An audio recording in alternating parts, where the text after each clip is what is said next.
You are looking live at the reservation as the Southwestern Warriors return from a successful two-game road trip to celebrate nearly 20 outstanding seniors on senior night, welcoming in the Madison Central Indians. Hello, my friends, alongside Michael Gregg and a cast of thousands at Lake Cumberland Sports. Quick Care Walk-In Clinic High School Football presented by the Don Franklin family of dealerships. It's the Buffalo Wings and Rings video game of the week on Lake Cumberland Sports. Michael, my friend, good evening tonight. Hard to believe, but the regular season finale for the Blue and Orange under first-year head coach Jason Foley. It does not seem possible. It does not seem possible, Josh, and as we are very well aware, Southwestern looking for their first win here at the reservation during this season because this team has played well. They have seemed to pick up their W's on the road this year. I know on our Lake Cumberland Sports they referred to the Warriors as the Road Warriors. They've earned that tag this year. Accurate. Looking for a win tonight here on senior night. Absolutely. Of course, I'm sure Coach Foley and Warrior Nation tired of hearing that, and hopefully that will change tonight. Quick Care Walk-In Clinic at Med Park West. They say just walk in when you need them. Southwestern, coached by Jason Foley, his first season at the helm, the Warrior program 173 and 136. 4-5 overall this year. Southwestern riding a season high two-game winning streak after a W over South Laurel 2 weeks ago, and most recently, cross-county foe PC last Friday night at County High in OT. 15-7, Michael, a massive, underlined it, bold it, put it, italics, you name it, a big win for Southwestern last week. Big-time win, big-time players. Both teams played exceptionally well. They did. The defensive units on both squads just came to play. The offense just had to scratch and claw for everything they got. What they got, they earned. Both sides of the football. Excellent football game. That's what Friday Night Light's all about. Absolutely. If you tuned in and watched it, because it was the video game of the week last week, weather was a problem, but it didn't seem to impact the play on the field. But really not a factor, yeah. No, the players played well. Southwestern may have had their best game passing the ball they've had all season. You wouldn't have predicted that going into the game with the weather for sure. No. But it was a dandy, sure. And I don't want to look forward too much, but we both know a week from now, same place, same team, going to do it again. Absolutely. And that's why everybody instinctively thinks trap game, this game tonight, regular season finale. But it's senior night, so that's going to help with the trap game issue. Of course, that W gave Southwestern, Warrior Nation, I apologize, Coach Foley, when you go back and watch it, 4-1 record on the road this season. When you think about it, and I asked you last week, can you explain that? I don't think it's explainable. No. It just makes no sense. No, and I've talked to Coach Foley about it, and young men, I said, at home, they've got a lot of peers here, maybe girlfriends here, parents here, and we know a lot of those parents and girlfriends travel too. But, I don't know if it's the fanfare or it's the pressure at home, but I know they want to get a win here at home, still looking for that first win here at home. We know that the two district games they played here at home, they were in a position to win both of those ball games. They played exceptionally well, I feel like, defensively, both of those games, and the teams that beat them kind of took an unconventional approach. North Laurel had some success in the air. They were a running team coming in, kind of the same way with Whitley County. So, and then their second two district opponents, South Laurel and Pulaski, if you remember, we talked about this, Southwestern got those guys coming off their bye weeks. That's right. That's exactly right. So that they had it stacked against them, but they played two back-to-back solid opponents solid efforts on the road, and here we are, last game of the season. Absolutely.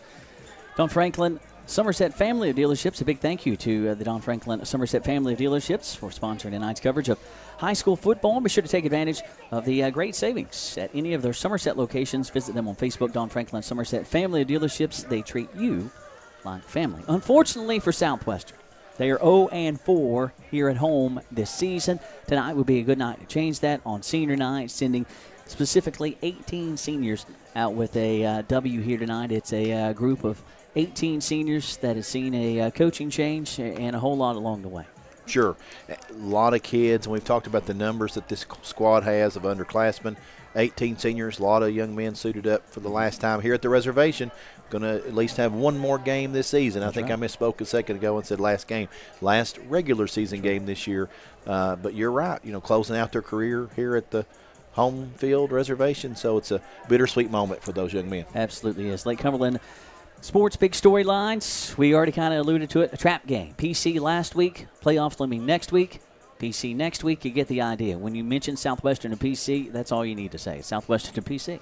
Right, and you can throw the records out the window. We saw that last week. Firsthand last week. That's right, and it's so exciting. That game is so exciting, and I know coming down from that game emotionally, that was a little bit of a process. It was for me, Josh. Absolutely, I mean, it was. Yeah, it was for me. This is my first go around with this, and this has been a ton of fun this year. That was emotionally exhausting for me, and I played 0 downs on the field. You know what I mean? It was true. a ton of fun. That's true. Love it every minute of it. Southwestern trying to claw back to 500 since Game 2 this season. They were 1-1 at that point. That's a big storyline. If Coach Foley can get this team, we've documented it all throughout the season, how banged up this team has been. At times, you go back to the Madison Southern game, it looked like a 3A school. You betcha. I mean, it's incredible what this team has gone through this year. They win tonight. They're at 500. Finished the regular season at 500. That's a pretty hell of an effort. I would agree. I would agree. And I think injury front, you have Mason Parsons, who's one of our seniors. He's still out. Mm-hmm. Coach did allude that he may return this season. That was not the forecast earlier on. So I think there's still a hope that may happen. We'll see. But you're right. Injuries have really hurt the Warriors. They've never been used as an excuse by Coach Foley. That is true. But they have hurt. And you mentioned early on in the season, Josh, the one advantage to having injuries, if there is an advantage, is you get kids minutes on the field. Absolutely. And you hope that helps you come down the stretch where you've got some game experience behind some of these kids, because injuries do happen. You got kids that have already got some game time behind them ready to play should something happen, need to be stepping in. It's the Buffalo Wings and Rings video game of the week. Lake Cumberland Sports, Buffalo Wings and Wings. Wings created your way, always fresh, never frozen burgers. The other big storyline for Southwestern coming out of last week, and you mentioned one of those guys that was thrust into action because of all those injuries, and we were talking about it before we went on the air. Josh Walden. I've thought about Josh all week this week and how great he played last week. He played awesome. And I'm going to tell you, when we have to look at our players of the week, we had more trouble last week than I think we've had all season. Offensively, we had Blake Burton, which is the one we recognize. We had Xavier Streeter that I feel like played his best game of the season as well. And so then defensively, who was our defensive player of the week? Roe Pennington. Roe Pennington, I feel like neutralized the speed of the quarterback on Pulaski's team.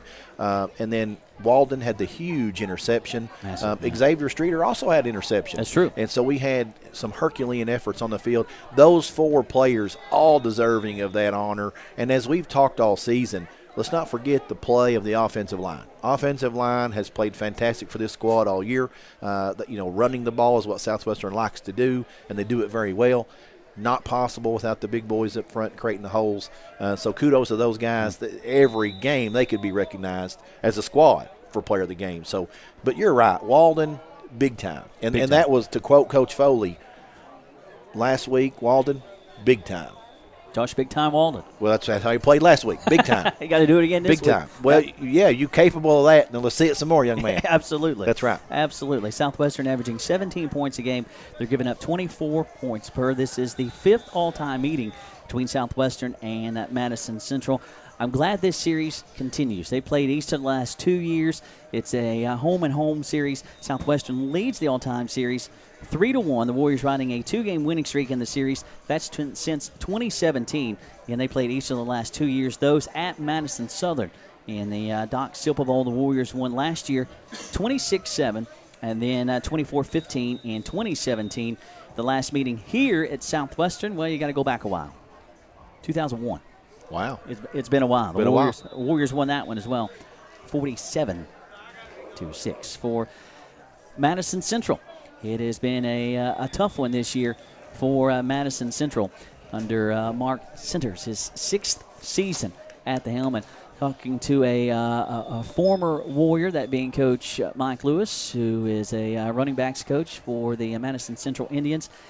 it's just been one of those years where it's been one thing after another, whether it's injury or this, that, and the other. It has been one of those years for Madison Central as they are 1-8 on the year. Their lone win came back in September on the 20th on the road at Lafayette, 24-18. Tough campaign. Yeah, and the radio crew from up there talked to me before the game started, said they lost a couple of key players recently into season surgeries, and that happens. You hate to hear it when that happens. That does happen. So I think that, their squad's somewhat depleted at this point. I looked through their scores as well, Josh. A couple really close games on there. I think their schedule could easily be different, as this Southwestern Warriors club could be as well. A couple common opponents, I think, GRC and Madison Southern. That's right. And I believe both those games are pretty tight. Talking to Coach Lewis before the ball game, he said, it's been one of those years of, penalties and weird bounces. He said if a couple bounces go a different way, we're 6-3 instead of at 1-8 on the year. We're well aware of that, how that works. That's what I told him. I was like, hey, trust me, you're preaching to the choir. Yeah, it's funny because there's a lot of similarities. Pretty much so. And both these squads, I notice, have the spear. That's pretty cool. That is true. Yeah, blue, orange.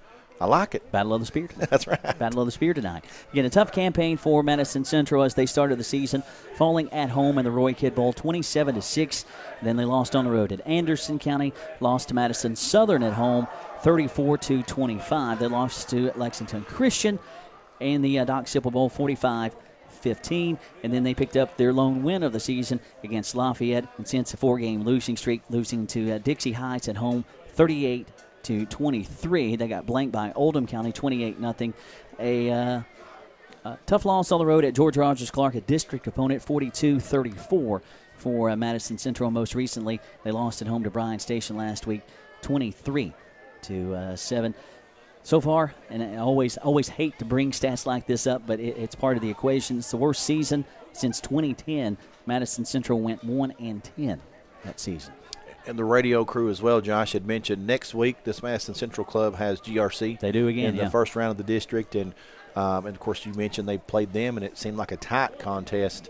And we saw GRC. They're pretty talented. Yeah. So, this club tonight, Madison Central 6A squad. A lot of kids suited up, despite the fact they've got some out with injuries.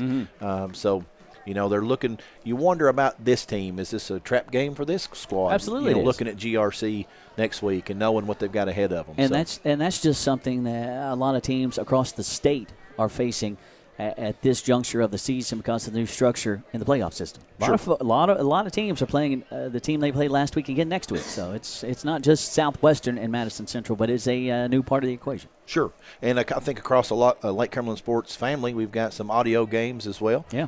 Pulaski County is at home tonight. They're playing Tates Creek. You can listen to that action on LakeCumberlandSports.com. Somerset is in action on the road. They're playing down in Corbin tonight. You can hear that audio coverage as well. My understanding is they have the video replay maybe tomorrow. I'm not sure exactly when that gets up. But a couple dandies there. Absolutely. We're going to close out this season and get ready for playoffs. Absolutely. It's that time of the year, the Lake Cumberland Sports. Big storylines for Madison Central, something that you just talked about, another 6A opponent for Southwestern. I said it when they played George Rogers Clark. And Southwestern has always been that way, no matter who has been the coach here at the reservation. Southwestern not afraid to play up to 6A. Right. I think it's exciting. You want to get your kids ready for, playoff competition. I think that helps. Big squads. And, again, you said with injuries, Southwestern's numbers at times have dwindled, but their effort has been fairly consistent on the field. They've played tough all season. Absolutely. And we've mentioned it's been well documented. Their record, there's really only been 2 games that this squad's really not been in. Belfry, first game of the year. True. Wayne County. Definitely Wayne County. And Wayne County, I put an asterisk by that because 4-5's not in the lineup for you. You lose Austin Barnes, that's a game changer. And if I'm not mistaken, you had 4. Roe Pennington went out maybe halftime with a high ankle sprain. It was rough. And so you lose 2 of your 3 linebackers, who I'd put up with any linebackers in the state. Tough blow. Absolutely. Yeah. Very much so. The other big storyline for Madison Central, and I've got it underlined in bold, they are playing for pride. Playing for pride. You hate to be at 1-8 when you're sitting at this point of the year, but, a record is what it is. It's just a record. Because next week, as you mentioned, they're heading to the playoffs. Right. Everybody's 0-0. Exactly. That's right. Absolutely. Madison Central averaging 18 points a game, giving up 33 points per.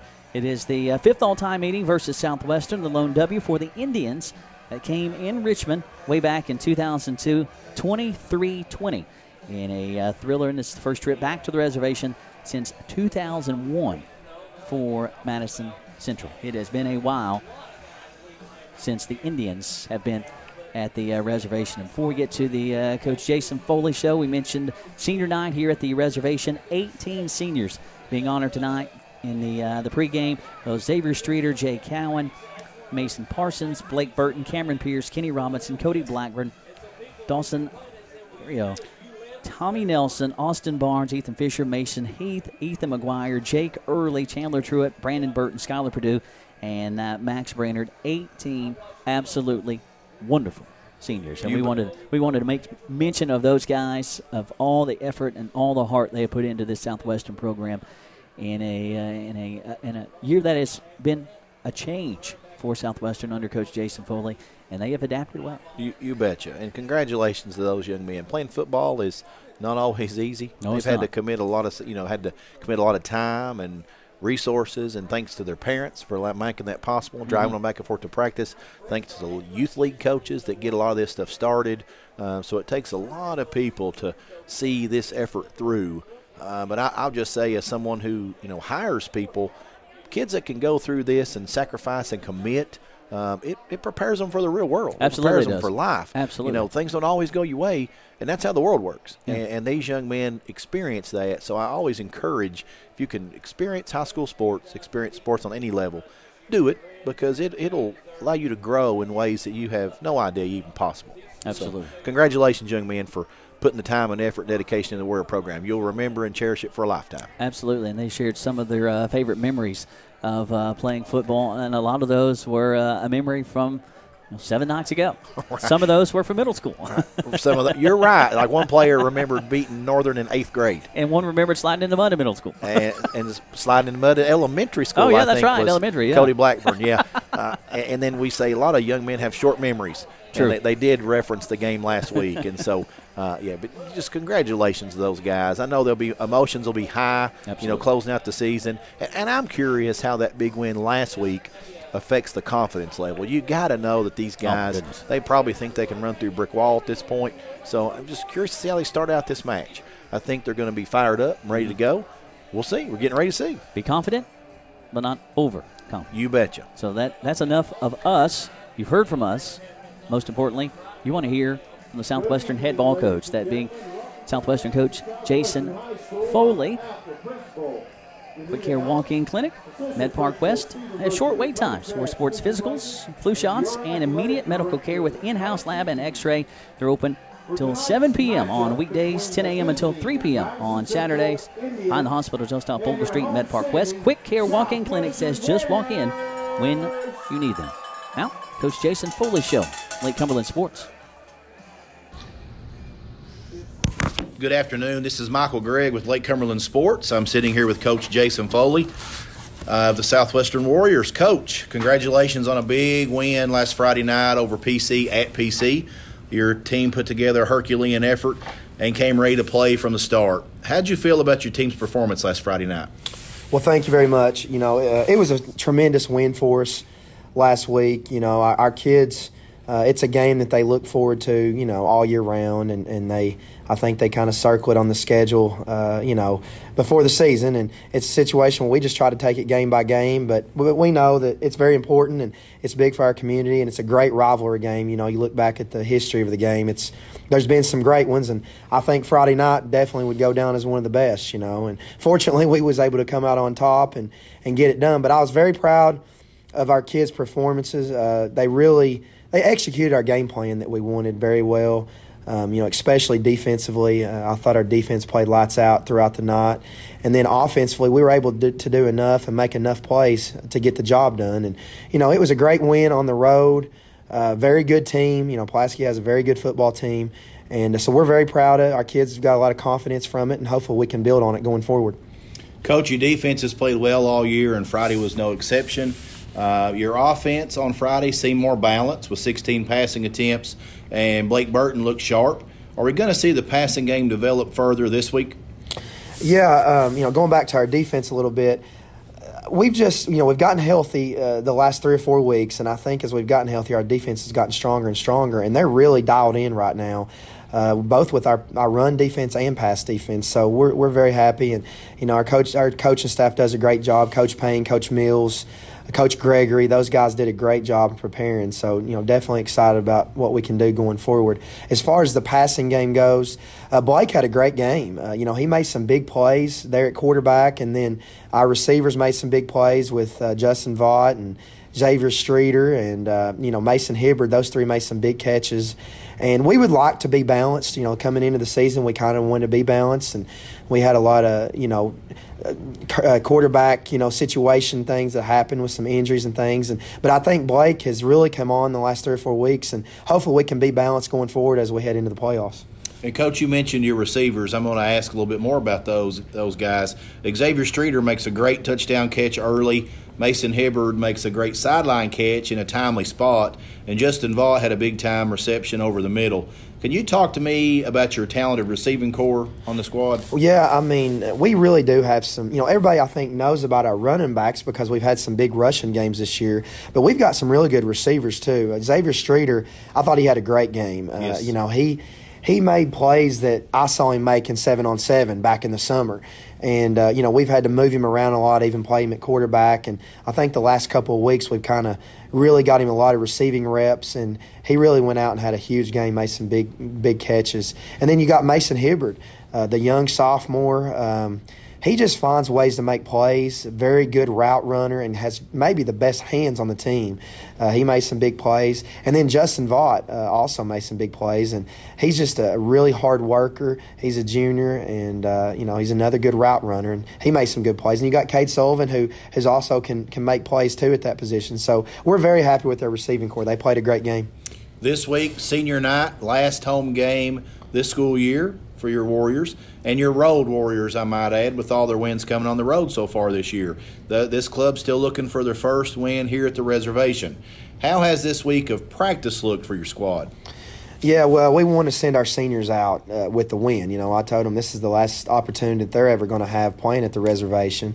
And we want to go out, with a good win for these guys. And we've been practicing hard. I think that our game plan, our kids are trying to put that into play, and everything's been good. The weather's played a little bit of a part this week, a little bit of rain and of course, cooler conditions. But we're feeling good. We think that, we've got the game plan in place, just got to go execute it. Coach, this week, Madison Central comes to the reservation. Record is at 1-8. Looking through that record, though, some tight losses for that ball club. What does Madison Central like to do? Well, Madison Central is much better than their record indicates. Of course, they play a 6A schedule, and they've been in probably 4 or 5 games that really could have went either way. So they very easily could be 500. We have a common opponent with Madison Southern and George Rogers Clark, and both those games came down to the very end. So they're a very athletic group. They can make big plays. They've got some running backs and receivers that they can go the distance at any point. And then defensively, they have a very good defensive line. They do some slanting and things up front that can cause your offense problems. So I think they're very dangerous. I think they're a good team, and we definitely have a lot of respect for them. Coach, what are your keys to victory this week? Well, we got to limit the big plays. We need to stop the big running plays, especially. They've got, like I said, a back or two that can make some big plays. So hopefully we can bottle them up and stop the run. And then offensively, we just kind of, like you said earlier, we want to be balanced. We want to get our run game established early, and then hopefully do some play action passing and do some things with our pass game that'll balance it out. So that's kind of what we're looking at as far as keys go. With the playoffs 1 week away, any Warriors going to sit this one out in hopes of playing next week? Basically, what's your injury scope look like this week?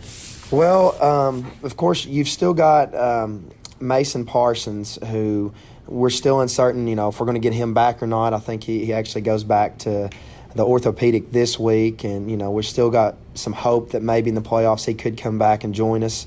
Last week, Rowan Pennington, he's got a little bit of a muscle spasm going on in his neck right now, and he's practiced some this week. He's still a little bit aggravated by it, so it's kind of day-to-day right now with him. We don't know for sure if he's going to play. And then Dylan Asher's recovering from the ankle sprain, and we hope that we hope to have him back, but we're a little unsure right now whether he's going to play as well. So Dylan and Rowan may end up sitting this one. Real quick shout out to our Somerset Community College Offensive Player of the Week last week, Blake Burton, and our Modern Systems Defender of the Week, Rowan Pennington, who you just mentioned. Coach, good luck to you this week as you host Madison Central in your last home game this season. Tremendous win last week. It's been a pleasure. Thank you for taking time out for me, Coach Foley. Good luck. Thank you very much, and appreciate you and all Lake Cumberland sports. Blakely Ford offers complimentary lifetime powertrain protection with every qualifying new and pre-owned vehicle we sell. Engine covered, transmission covered, drive axles covered for life. You're covered as long as you own it. And that's on every qualifying new and pre-owned car, truck, and SUV, even diesel trucks. Shop with complete confidence and peace of mind with Alton Blakely's complimentary lifetime powertrain protection program. Alton Blakely Ford, South Highway 27 Somerset, and AltonBlakely.com. Honda offers complimentary lifetime powertrain protection with every qualifying new and pre-owned vehicle we sell. Engine covered, transmission covered, drive axles covered for life. You're covered as long as you own it. And that's on every qualifying new and pre-owned car, truck, van, and SUV, even diesel trucks. Shop with complete confidence and peace of mind with Alton Blakely's complimentary lifetime powertrain protection program. Alton Blakely Honda, South Highway 27 Somerset, and abhonda.com.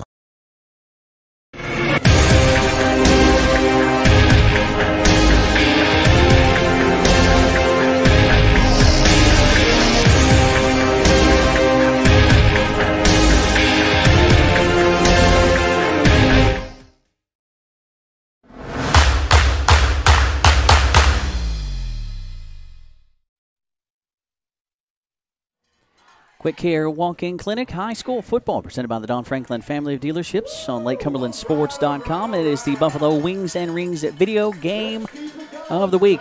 I'm Josh McKinney alongside Michael Gregg.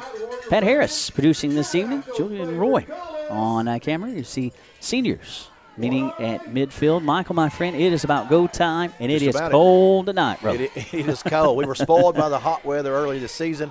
Last 2 weeks have really shocked us into reality. It is almost winter. It's fall. It feels like winter time out here.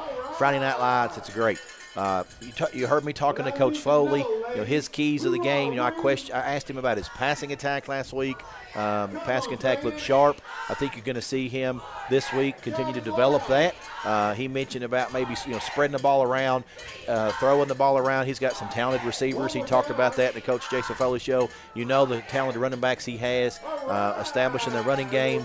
Want to get some balance of that offense, stopping the big playability of the Madison Central squad. And those were Jason Foley's keys to victory, keys to the game this week. Century 21 Advantage Realty Key Associates keys to the game. The keys to the game are brought to you by Century 21 Advantage Realty Key Associates Realtor Holly Sears Weddle. When you're in the market to buy or sell a home, be sure and call Holly at 606-305-3747. And you're right, Josh, we're about ready to kick it off. And it's a chilly one. It is. Fair skies, 42 degrees. Our coldest game of the season so far. Playoffs next week, but this is what you play for. Southwestern Senior Night at the reservation, as it's Southwestern Warriors and the Madison Central Indians. Southwestern 4-5 on the year, riding a 2-game winning streak on the season. They defeated PC last week in OT, 15-7. Madison Central 1-8 on the year, riding a 4-game losing streak. They lost to Bryan Station at home last week. Real quick, while we have the time, we'll set the starters for you. For Southwestern, you'll see Blake Burton. And quarterback, Blake coming off his best game of the season. Big time. A week ago. Running backs this evening, Austin Barnes, Tanner Wright, Chase Stone, Gideon Brainerd back there as well. Your receivers will be Xavier Streeter and Mason Hibbard. You'll also see Cade Sullivan, Kenny Robinson as well up front. Those big guys up front that have got it done week in and week out. Jake Early, Skylar Purdue, Chandler Truitt at center, John Poe, guard Mason Heath at right tackle. Defensively for Southwestern, the defensive ends are Dylan Asher and Gideon Brainerd. Tackles, Brandon Burton and Maddox Mink. Nose guard, Mason Heath. The linebacking core, Austin Barnes, Kenny Robinson, and Roe Pennington. Secondary, Tanner Wright, Jay Cowan, Xavier Streeter, and Cade Sullivan. You will also see Josh Walden, who came up big last week for Yes, Southwestern.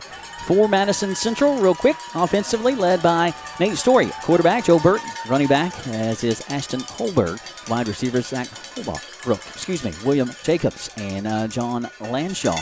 Offensive line, Avery Henson, Chris Turpin, Neil Martin, Aaron Saylor, and Samuel Arthur. Defensively for the Indians.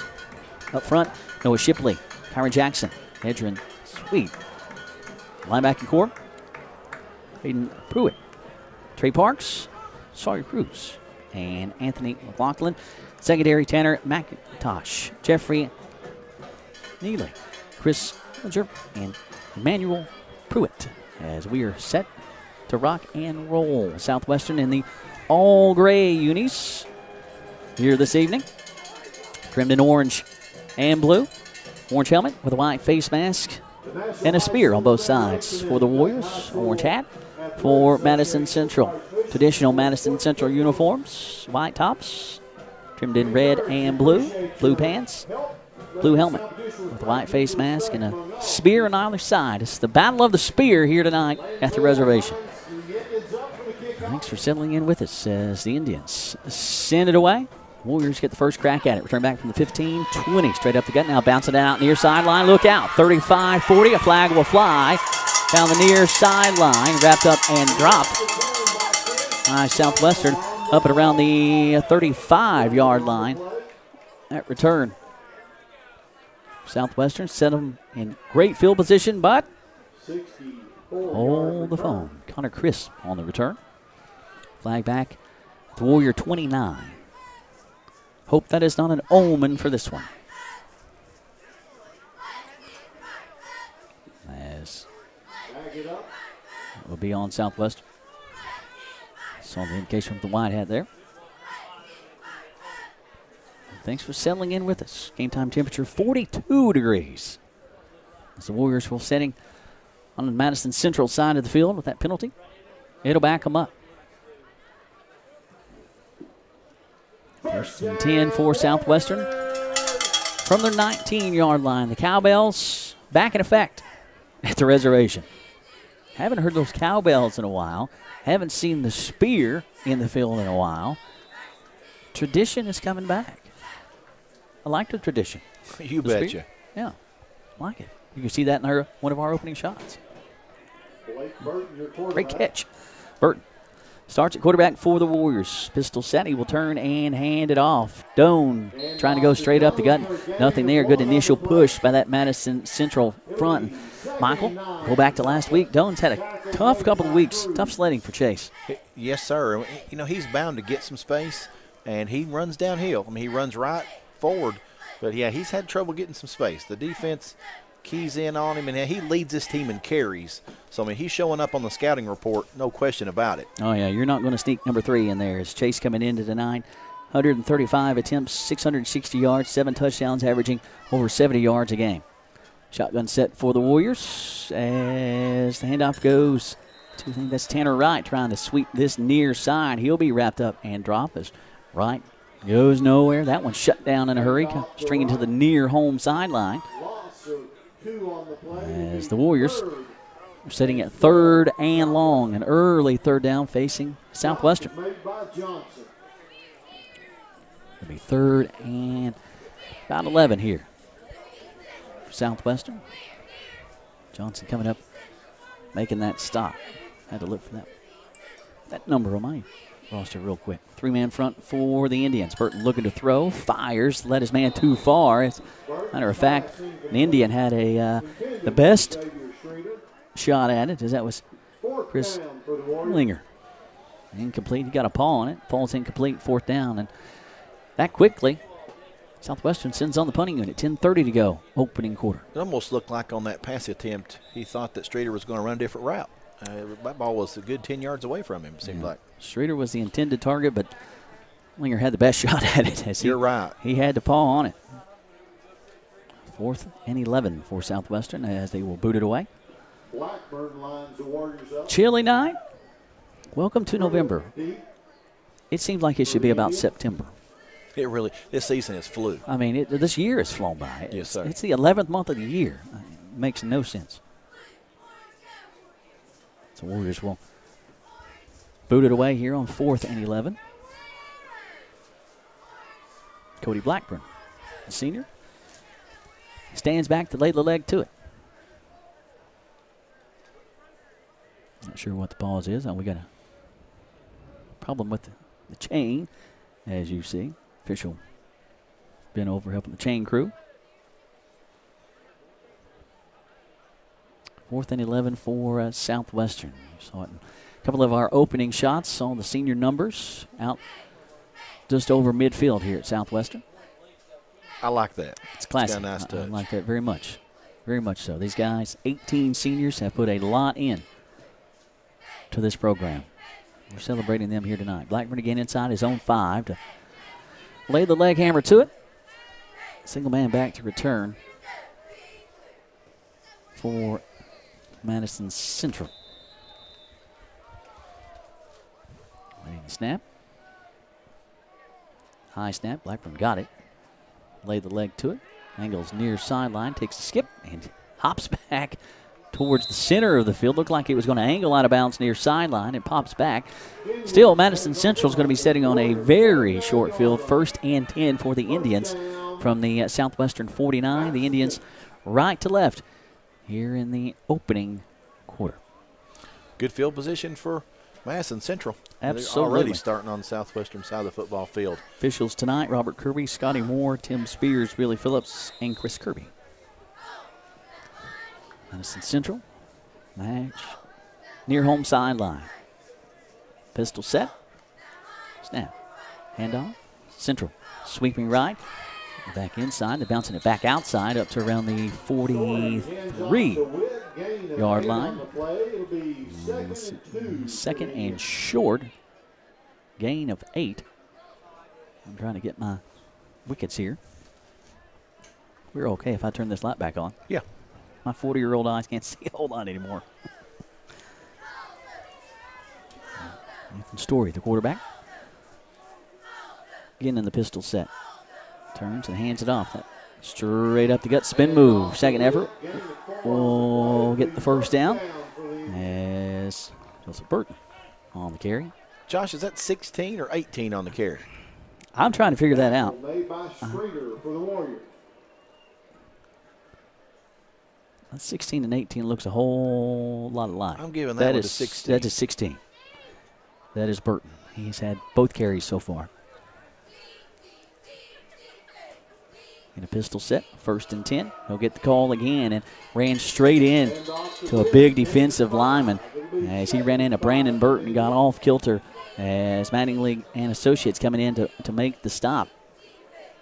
Stop made by Gain of 4. Sullivan, first guy there. 2nd and 6. Gain of 4 for Joseph Burton, 5'10", 145 running back. He's a junior. And so far, nothing fancy, just straight downhill, but they're having some success with it. Absolutely.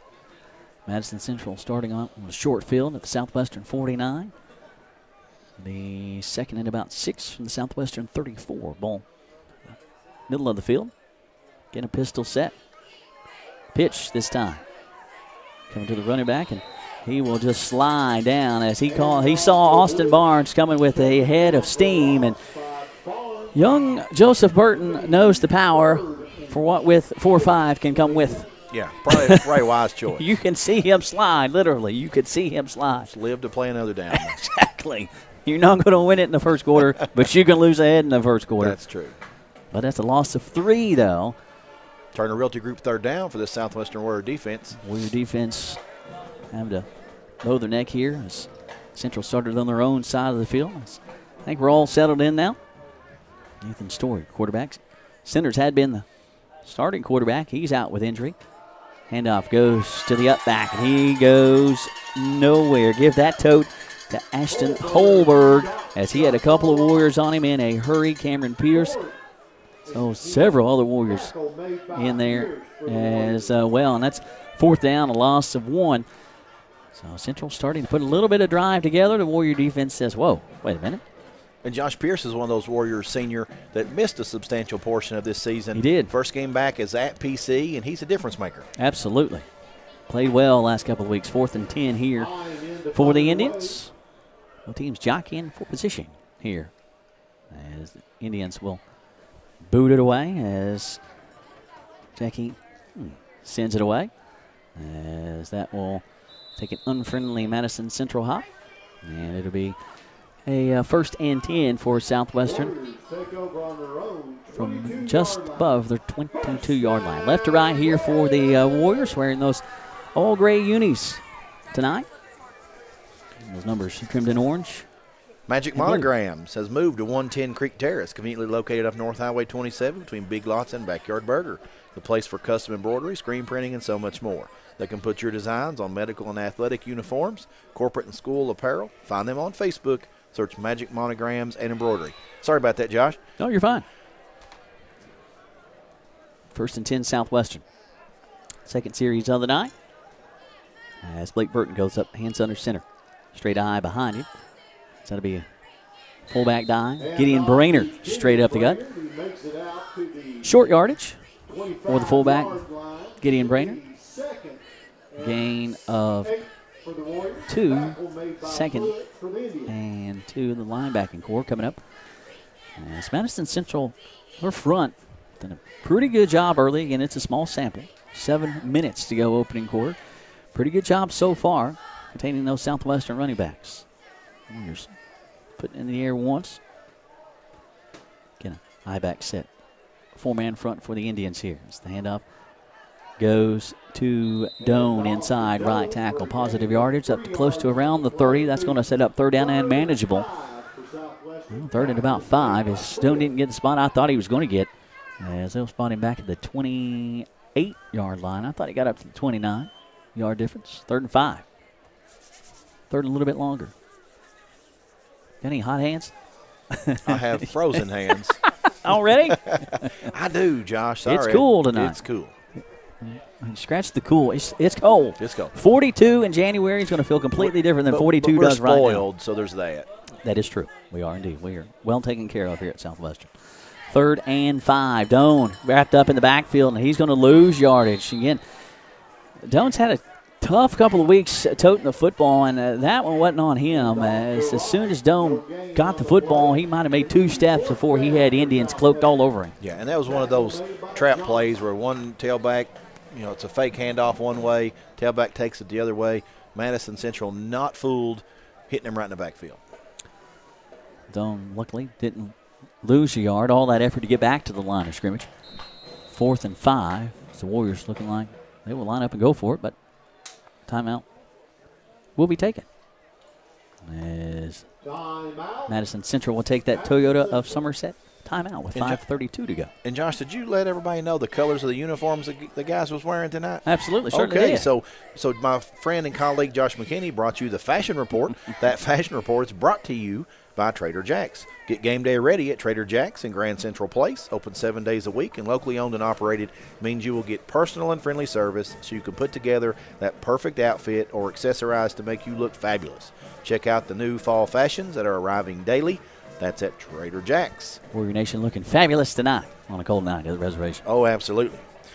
Henderson Chiropractic, committed to relieving your pain using the true principles of chiropractic care. The caring, helpful team strives for excellence through extraordinary service and patient education. Dr. Henderson provides chiropractic care for injuries that occur during sports, auto accidents, work-related activities, or just everyday wear and tear. That experience you need for the results you want, that's Henderson Chiropractic.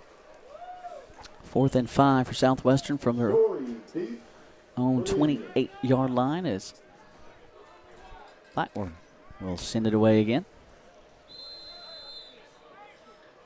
Single man back for Central, that's Story. Quarterback returning punts. Multi-sport athlete. As that was a high snap. Blackburn had to go up and get it. Got a good leg into it. Back to the 40. Fair catch called for. Out of back. Story up to the 38. So second series of the 9 for Madison Central. Setting on still somewhat a short field. Whole lot longer than what their first series was. It'll be 1st and 10 for Madison Central from their own 40-yard line as they're going to give him the benefit of the doubt and the 40.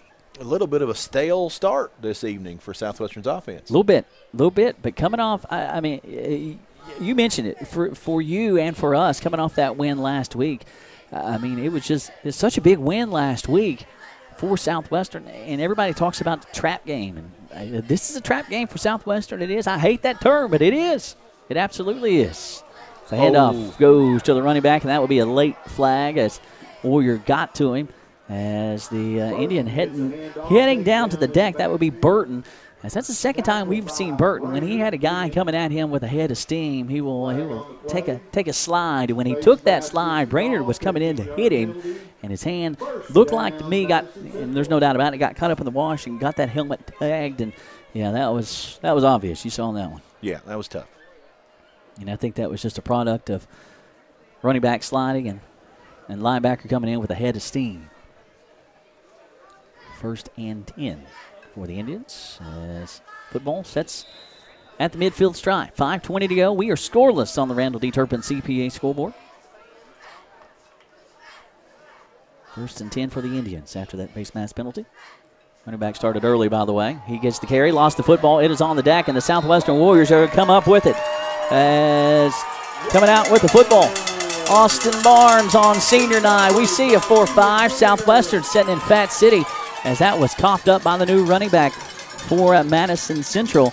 As Coach Centers taking Burton out of the game, new running back into the ball game. Was that 8?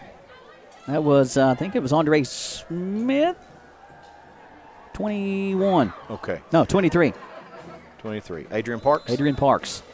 As he's coming in with those cold hands. You can see him bobbling the football as he received it from Story. Never could control it. Coughed it up. Barnes coming up with the football, and the Warrior offense back on the field. Burton out of the gun. Doan in motion. He gets the inside pitch. He will turn it upfield at the 40-yard line and run to the 39-yard line. A nice tote by Doan. Coach Foley trying to do some things to get Doan in space. As Michael mentioned a little bit earlier, he runs exceptionally well north-south, runs hard. You got to move your playmaker around to get him off, so to speak. Yeah, Coach Foley likes that. I mean, he likes that he runs downhill. He absolutely does. 2nd and 4 here for Southwestern. Just under 5 to go opening quarter. Burton turns, hands it off as that goes straight up the gut. Busting loose to the 15, to the 10, to the 5. Touchdown, Southwestern. Tanner Wright to the house for 6 from 40 yards away. Warriors strike first. You will see this replay here. What an absolute gorgeous tote. Little bit of a whoop on the handoff. Right, straight up the gut, bounces it outside, taking it to the house, far sideline. 6-0. Southwestern on the Randall D. Turpin CPA scoreboard. Hello, offense. Right on cue. Absolutely. Points off turnovers. That is a big time swing for Southwestern. Another high snap. As Brainerd put the leg to it, it is up and it is good. 7-0 Cowbells reigning at the reservation. Warriors lead 4:29 to go. Opening quarter, 40-yard tote by Tanner Wright. Intrust Counseling is proud to offer psychiatry, counseling, case management, medication assistance, and family practice services all under one umbrella. Please call them at 676-0638 or check out their new website at intrust-healthcare.com to get services started today. You can also find them on Facebook. And at Whitus Cabinet Design Center, they provide their customers with friendly service. They value your business, and it is their mission to provide reliable products and services. The courteous and professional team at Whitus Cabinet Design Center can turn your vision into reality. Visit the Whitus Cabinet Design Center on the corner of South 27 and Slate Branch Road to learn more about what they can do for you. Tanner Wright's 5th game of the season here tonight. 3rd touchdown on the year. 45 totes coming into the 9, 357 yards, averaging almost 90 yards a game. You just saw why. Yeah, big playability from Tanner Wright. Your man can cut and go. Yeah, the moment he joined the squad, he added another dimension to that running attack. Not that they needed another dimension. Not that they needed it. But it's nice to have another dimension like Tanner Wright. The wealthy gets wealthier. The Tanner Wright dimension makes it 7-0. Southwestern, 4:29 to go, opening quarter. Big score for Southwestern. Points off turnovers. Defense got you a fumble, recovery. Offense got you points. Warriors are playing exceptionally well. Turn back from around the 10, 15-20. Kerman made a man miss inside the 20 as he will be wrapped up and dropped. So Holbrook on the return from Madison Central. 7-0. Southwestern on the Randall D. Turpin CPA scoreboard. They just have to brag on the crew at Lake Cumberland Sports. The replays, a thing of beauty. I think that's a new wrinkle. Oh, that's nice. Pretty. That's sick in a good way. Oh, I love it. This almost makes me nervous. We're that big time now. Been at this too I'm just long to be along nervous. for the ride, sir. You don't know any better. That's right. I don't know any better. I say that with love.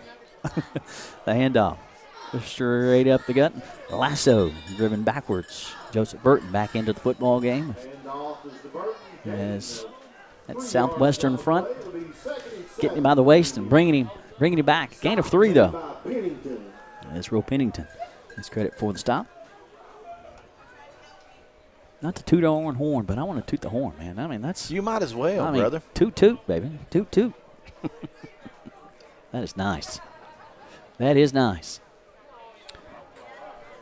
3rd and about 6 for the Indians. Again, the handoff. And Madison Central keeping it on the ground. Pound. Short gainer.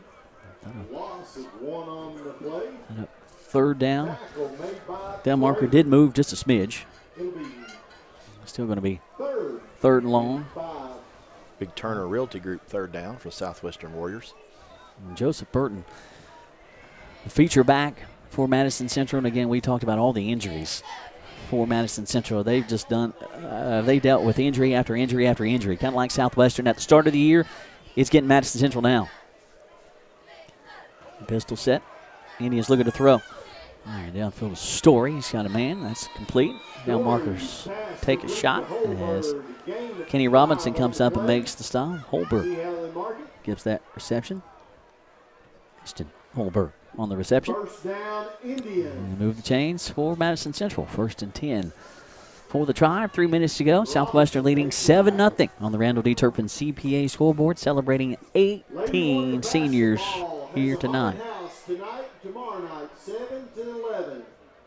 Coming up at the half, we'll take you to the archives.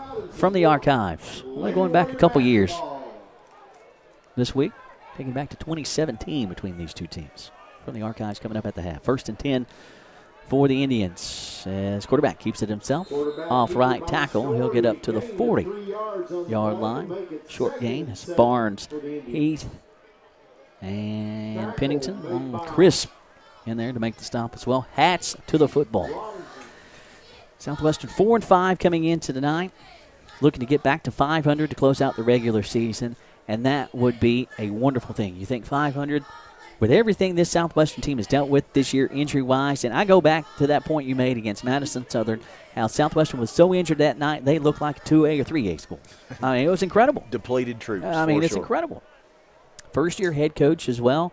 Could easily folded it up. Handoff straight up the gut. Busted loose and then tackled as the official takes a spill as Mattingly got the official and Adrian Parks. Official okay. Parks gets the first down tote. The Indians move the chains. First drive, Madison Central moved the chains a couple of times and then stalled out. Their second series, Fumbleruski. Points off turnovers. That's how we got to 7-0 as Southwestern capitalized on the offensive side. And here, third series of the night for the Indians. They're moving the chains again. Having some luck running the football. Grounding and pounding. You see all those senior numbers on the Southwestern gridiron. Story, quarterback keeper coming near sideline. He is going to be taken down. Roe Pennington said, not on my watch. Kenny Mattingly comes up and gives him a little nap. Quarterback sack. Looked like Story wanted to roll near sideline. Looked like he wanted to throw. Now, there wasn't anybody on this near sideline to throw to. And that became the advantage of Roe Pennington. Roe Pennington has a lot of advantages. Yes, he does. Facing the deep opposing team. He's a very talented linebacker. And I want to mention what Roe has got going on tonight. I haven't noticed him wearing what he's wearing tonight. That neck guard, that neck collar flapping up in the back. That's old school, son. I like that. I like it. It's old school tonight, apparently. Bringing back the spear on the helmets a couple weeks ago. The spear back in the field in pregame. And Roe Pennington wearing the collar. I like it. Story on the quarterback keeper. As Jay Cowan comes up and makes the stop. That'll be a gain of 3. Story kept it himself. 3rd and 7 here. As the Southwestern defense looking at a Turner Realty Group 3rd down. I like that. I like that collar. I like that. I didn't see that till you pointed that out. That's fine. I mean, that's old school, man. It is. That's old school. 3rd and 8 for the Indians. The Boz. Absolutely. Yeah. Absolutely. That's awesome. I like it. And not everybody can wear one like that either. No. I mean, you got to be good at your craft to You wear gotta one of be those good. at linebacker. You do. And Rowe is good. He fits the bill. 3rd and long, park straight up. They get pinballs around as he'll get close to the first down marker as he'll gain 4, maybe 5. That's going to set up 4th down and short. 4th and about 3 for Madison Central from the Southwestern 46 near home hash. Decision time for Coach Centers. And it looks like he's going to go for it. As this quarter quickly coming to a conclusion. As Southwestern leads at the end of one, 7-0 on the Randall D. Turpin CPA scoreboard. It's time to auction. Who you gonna call? Whether it's a farm, home, personal, or commercial property, Ford Brothers Auctioneers bring home the bacon for your next auction. On-site, online, simulcast, whatever works best for you, that's what we do. Award-winning marketing to support your auction. And FordBrothersInc.com has the most unique visitors for auctions in the market. Give us a call for your next auction. At Ford Brothers, we're selling the country. To us, Kentucky is a great place to live, work, and play. At Toyota of Somerset, your dreams are important, and we love making them come true. If it's a new Toyota car, truck, SUV, or van, certified pre-owned or used vehicle, we've got you covered. Always a great selection, and we'll welcome your credit application and trade-in. And always a great deal. We're open until the last customer is served. So come on in. We're all about you.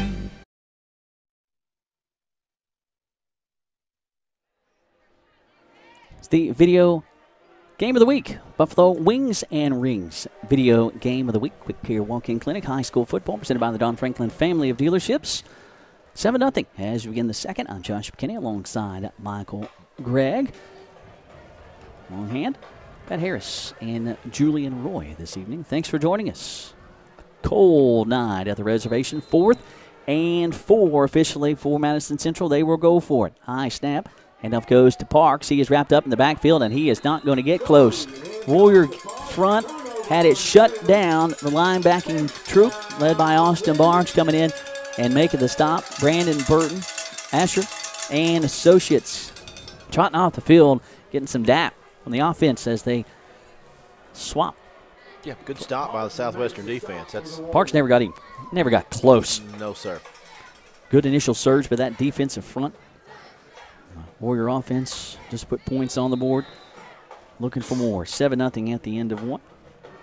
Which we've got a trio of games for you once again this week across the Lake Cumberland Sports platforms. PC hosting Tate's Creek. Somerset on the road at Corbin. Is the vice president going to take in that one? Is he standing around for Somerset? Who's that? Somerset's really good. They've been pretty good.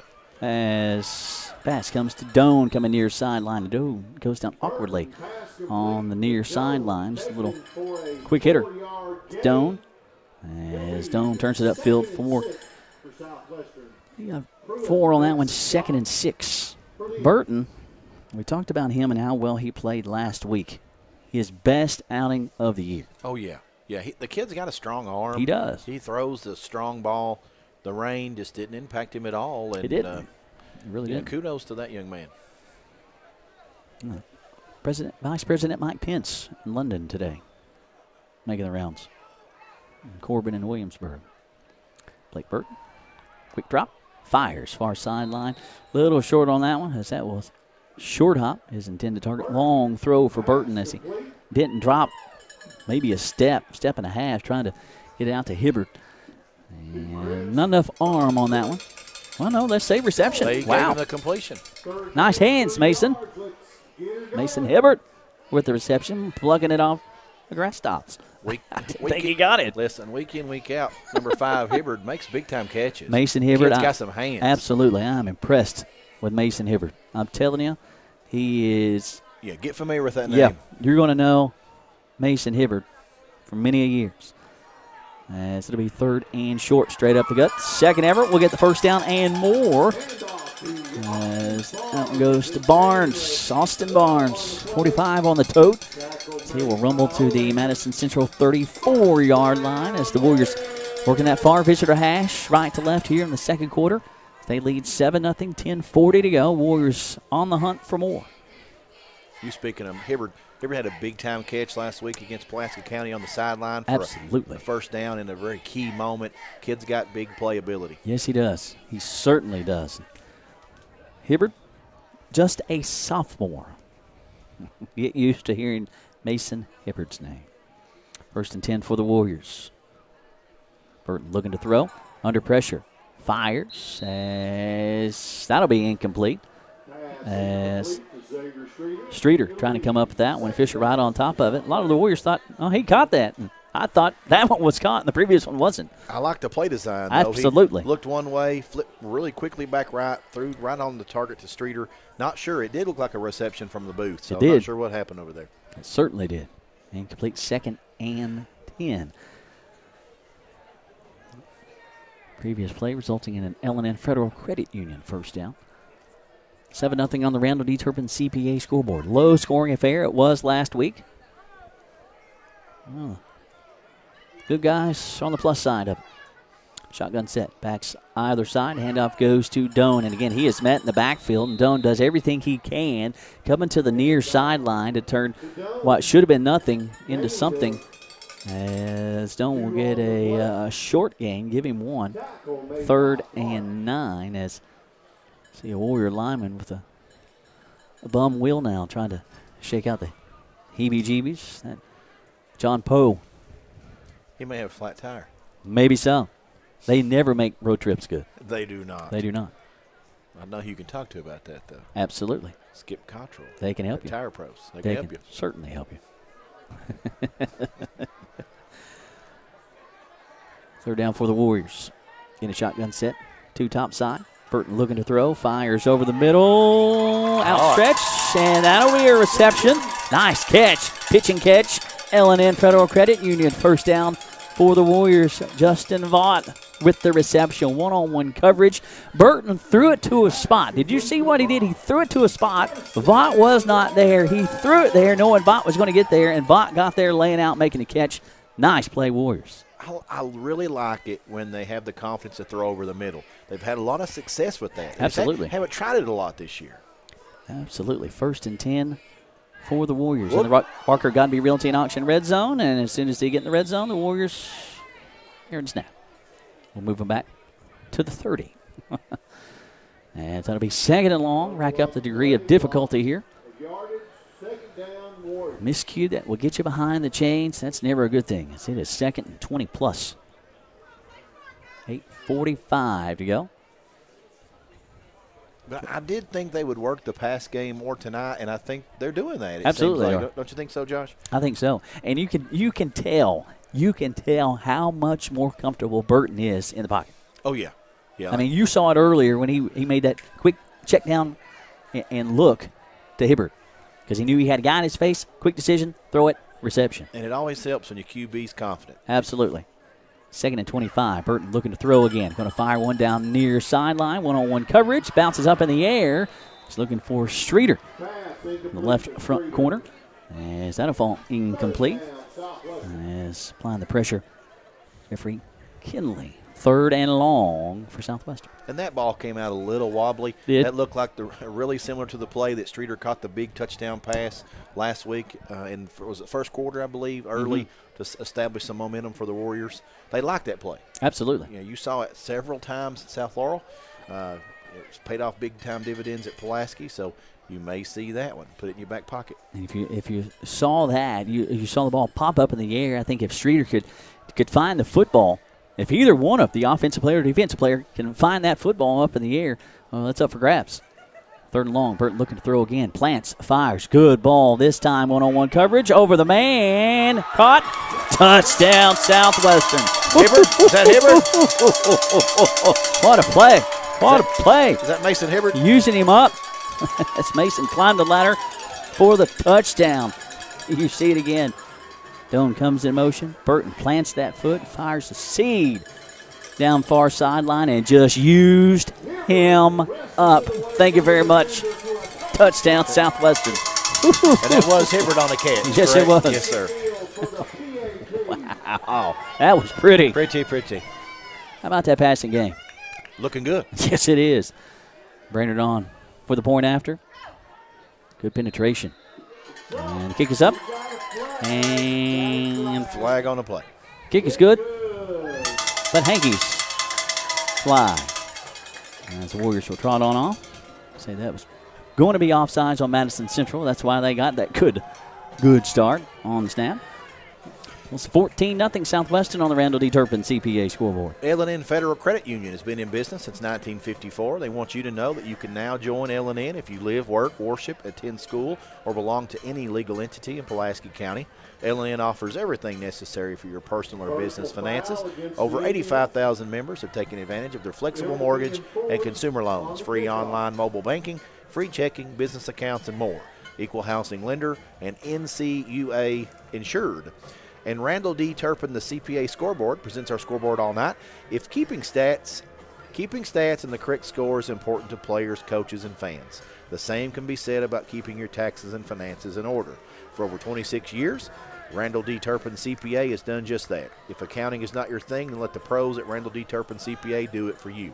Proud sponsor of the Randall D. Turpin scoreboard, located on Parkers Mill Road in Somerset. 14-0 Southwestern on the Randall D. Turpin CPA scoreboard. Running touchdown for the Warriors. One on the ground, one through the air, one that a defender just got simply used and abused. It was a 50-50 ball. It was. And Mason just said, no, that's my ball. I'm going to the rung higher than you. Yeah, that's my ball. That was well defended. It was. Man, that was it was just a pretty play. Heck of a catch. Kudos to Hibbert because it was a 50-50 ball. Absolutely. Warriors 14-0 here on senior night as Brainerd has it teed up. Personal foul penalty on Madison Central as Brainerd will kick it away from the midfield stripe and will be into the end zone. Touchback, 1st and 10. Madison Central, 8:06 to go before the half. Warriors 14-0. Since 1979, Modern Systems has been defending communities all across Kentucky, and they are proud to be part of the communities they serve, committing time and sponsorships to numerous charities like Project 5810, Relay for Life, March of Dimes, Heart Walk, local school programs, and many more. Modern Systems, your neighbors and your friends, and they work 24/7 to protect the things that matter most to you. From homes to businesses to schools and churches, let Modern Systems be your trusted name in security. As Madison Central comes to the line, now trailing 14-0. Story out of the pistol. Turns and hands it off. Slow developing plays. Central running back. Makes it north-south, straight up the gut to around the 25-yard line. Once again, Joseph Burton in the bulk of the carries here tonight for Madison Central. And coming into the night, Parks second on the team, 84 totes, 264, 2 touchdowns. Adrian Parks, leading rusher, 304, 2 touchdowns. And a lot of that due to injury. Flag on the field. As that flag, Unsportsmanlike. I didn't see it. Warriors.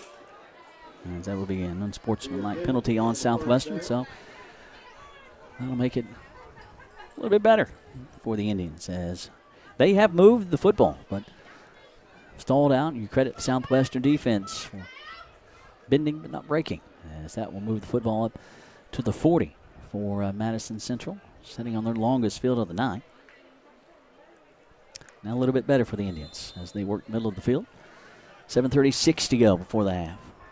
Warriors lead by 2 touchdowns. 2 receivers to the right. Pitch comes to Park coming near sideline. He'll get the corner, but not a whole lot more as Parks gets up to around the 43-yard line as Pennington Robinson.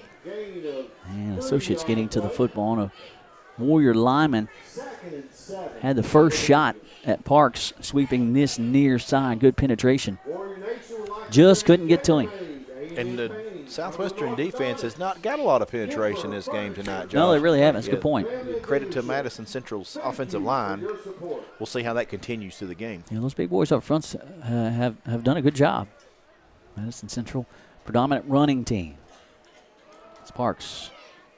Inside handoff. Just a smidge on that tote and give him 2. 2nd and 7 becomes a 3rd and 5. Parks running into a massive Warrior humanity. They'll give Brainerd credit for the stop. Another Turner Realty Group 3rd down established here for Southwestern. And I noticed in our interview with Coach Foley, he mentioned that Pennington and Asher both may sit. They're both suited up and playing tonight. They are. Did you expect anything less? Oh, no. It's game time, baby. I want to play. That's right. 3-man front for the Warriors. 3rd and 5. Again, inside handoff. This Roe Pennington. And another Warrior will come up and make the stop. Maddox Mink just checking in to the ball game. Burton with a gain of 2. That'll be 4th and 3. 5:55 to go in the second. And it's decision time for Coach Centers as he will send the punting unit on. Yeah, not a whole lot of decision here. Trailing 14-0 though. It's tough. I'll say be wary of the fake because if you get down 3 scores, well, that's a tall task to ask a banged up ball club. As Mason Hibbert, high snap, that'll settle over the head of the punter. Back to return it. Not looking to kick it now as he had room to kick it as he'll try to run it up far sideline. I don't want to do too much, but you want to try to do something other than that as Streeter comes up and lays the lick to Patrick Morin. As the Warriors are setting in Fat City, and I'm talking Fat City, 1st and 10 for the Warriors as they will start this drive in the Rick Barker and Godby Realty and Auction red zone. We'll take that. That's every living day of the right. week, twice on Tuesday. That's living right. Absolutely. We want to give a shout out to the Southwestern Lady Warrior softball team and Coach Jared Sunner. Coach, you were very welcome. Hoodie drive collected well over 100 tonight, close to 200 hoodies overall. Wow. How about you, Southwestern Lady Warrior softball? Congratulations. That's awesome. Hoodie drive, 100 tonight, 200 overall. How about you, Coach Jared Sumner, Lady Warrior softball? That's impressive, mighty impressive. Job, Coach. Job, ladies. Trips to the left, becomes 4. Burton lays that one on the deck. He will pick it up and just try to limit the damage. He'll go off left tackle. As the late flag will fly. Looking like it might have been a face mask on the defense. Yeah, just inadvertent, but still. They're all important. Tug on that face mask. Not a good thing. That will be on Madison Central. That'll give a chunk of yardage to the Warriors. That's impressive. 100 hoodies tonight, 200 overall. Warrior Nation, you're incredible. Coach Sumner, you're the man. Lady Warriors, well done, ladies. Well done. 1st and goal now for the Warriors in the Rick Barker and Godby Realty and Auction red zone. They were there last trip, went backwards.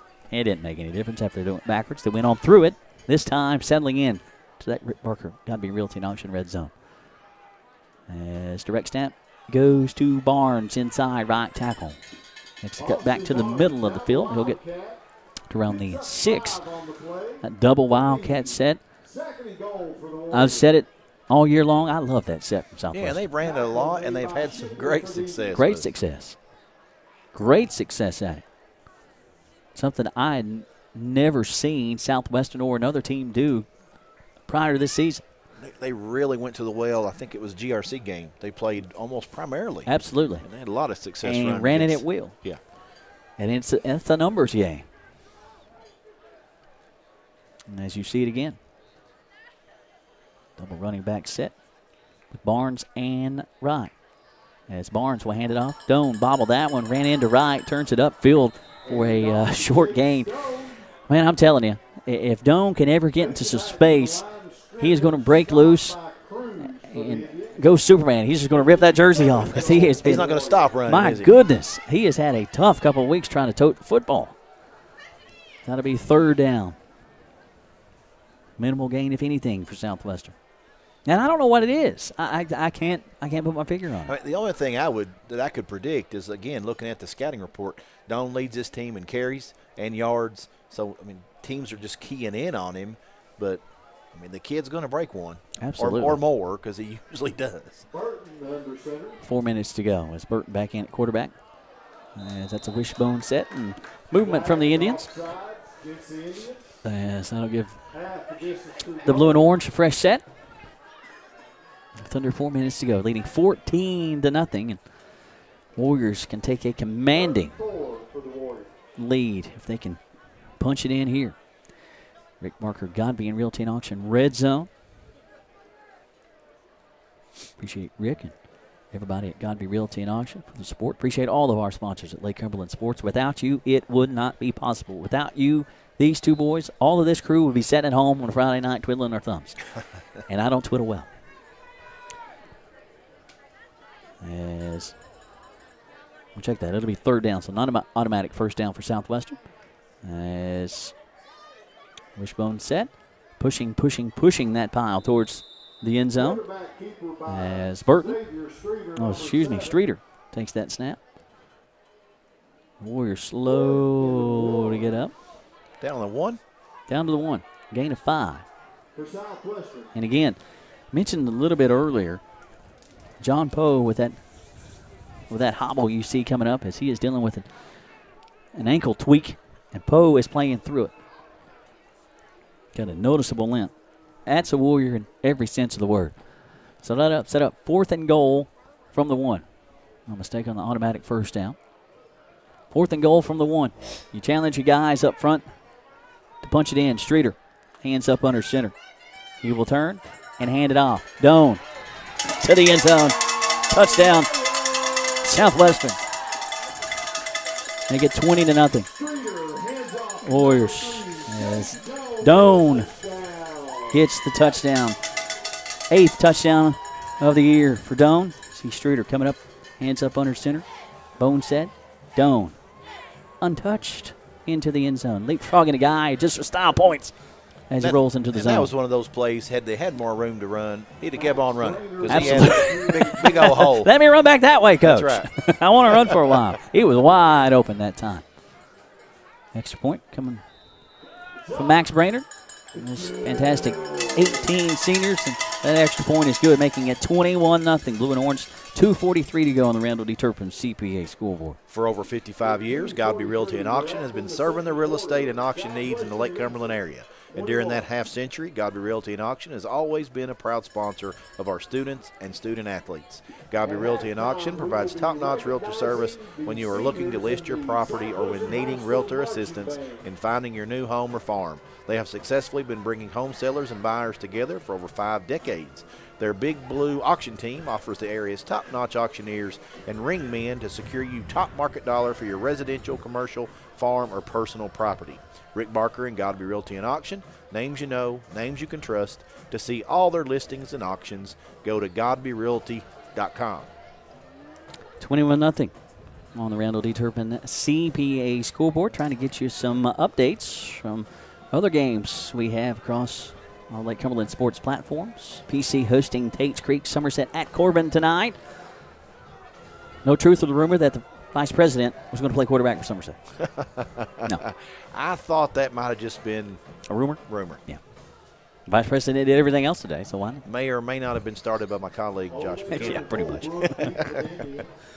2:43 to go. Madison Central in a big-time hole now. So Warriors living right on a 2-game winning streak, looking to get back to 500 as they close out the regular season. At one point this year, if you'd have told me that, I would have thought, well, that's optimistic, and we hope so.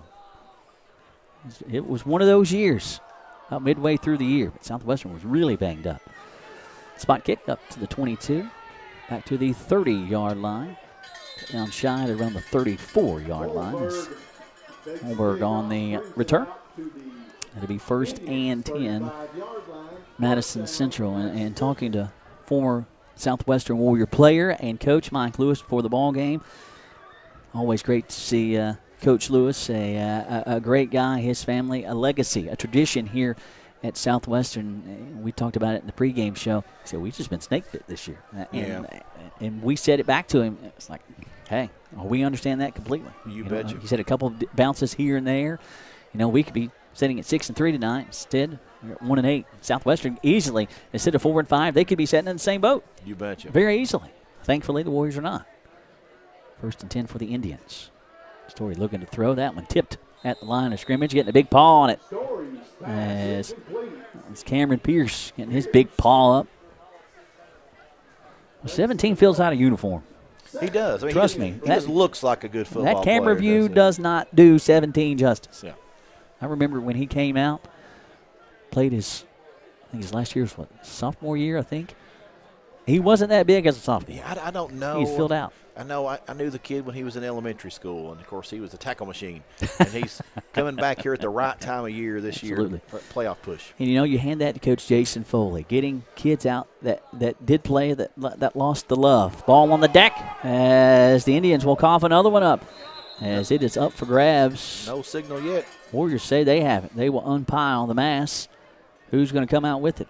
Unpiling players. Still digging. Still digging. We keep going, we're going to hit oil. 3rd down.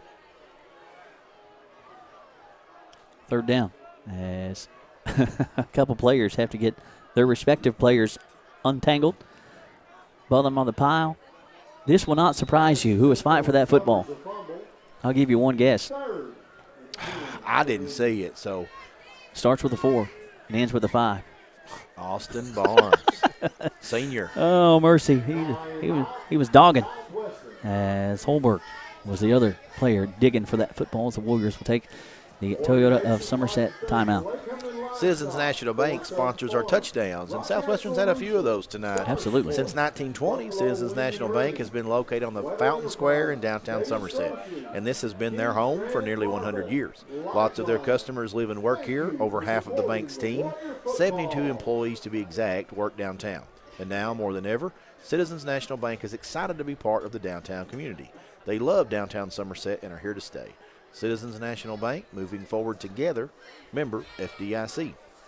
Yeah, Barnes is one of those characters that when you play this team, you remember Barnes because he puts a stamp on the game in some capacity, and he's been in discussion for player of the game offensively, defensively.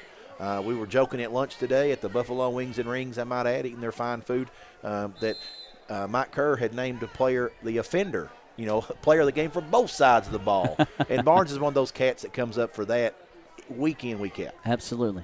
Straight up 2 minutes to go here in the second quarter. Story rolling left, fires under pressure. Wobbly pass, but that's a reception. It's going to be turned up to around the 41-yard line. Pierce, Hubbard, and Streeter coming up making the stop as Story gives the reception to Holberg as that will set up 4th and about 4 for Madison Central. 4th and 4 from their own 41-yard line, working the far hash, trailing 21-0, and Coach Sanders sitting on the punting unit. And I think that probably has more to do with the clock than anything else. Yeah, I think so. Absolutely. As the Warriors will send Mason Hibbard back. He hopes to get a shot at this one. And I hope he does. Last snap sailed over the head of the punter. That one was a little tall, and he had to go get it and laid the leg to it as sends it away as it'll be caught by Hibbert under duress. As it'll be 1st and 10 for Southwestern. $1:45 to go here in the second quarter. Warriors lead 21-0 as an update from across town. Tough one for PC as they trail Tates Creek 14-0. And that one, and this is the point in time I wanted to bring it up in our broadcast. Didn't like the news that I heard about Drew Polston. I just absolutely hate it for that young man. Yeah. Hate it, the news we heard. Yeah, you don't want to hear any player going down with injury. And those of you that watched the game last week saw Drew Polston go down. And His football season's over this year. It was a whole lot worse than what we thought. Thought it might be a dislocated shoulder, and you said it was a Torn labrum. 9 months, and he'll be back. Burton looking to throw, fires. See down Look the at the sideline. play. Caught Look at at the the play. 35 to the 30. Juking and jiving. Mason Hibbert, Maytag action up to around the 22-yard line. Mason Hibbert, we see you, young man. We see you. And again, Burton threw it to a spot where Hibbert was not. Hibbert knew what he was doing, went and got it, and just absolutely burned several defenders. And just like that, the Warriors are threatening just outside the Rick Barker and Godby Realty and Auction red zone. My goodness, Mason Hibbert. This is fun. Don't hurt him, Hammer. Don't hurt him. And an 18 to play. As that handoff will lose yardage for Southwestern. As Tanner Wright gets the tote. And once again, that Madison Central front getting good penetration. That's several times tonight. They've been in Southwestern backfield. Yeah, they read the scouting report on the run. It's been tough sledding. Back to Warriors up 4. Now the 21 back to the 25. 2nd and 14. Whoop. As that one was deflected as Burton looking to hook up with Streeter near sideline. Never got Streeter because that was Sean Chanel who got his paws on it to knock it down near sideline. That'll stop the clock with 44.8 seconds to go. Warriors setting into 3rd and long. Been a fun game tonight, Josh. It absolutely has. Warriors looking to increase that season high 2-game winning streak to 3 games going in to the postseason next week. Get that confidence build up at the right time. My goodness, yes. And Southwestern healthy. Again, they still got a couple key cogs out. One of those, Mason Parsons. Yes, sir. Same is not true for Madison Central. They're injured at the worst time of the year. Burton looking to throw on 3rd and long. He'll step up in the pocket. Look fires at that. downfield in the middle of the field. Complete. Xavier Streeter going to be 1st and goal for the Warriors as they are knocking on the door with 38 seconds to go. Blood in the water. Rick Barker and Godby Realty and Auction red zone. Warriors looking for more. They hurry to the line and clock it.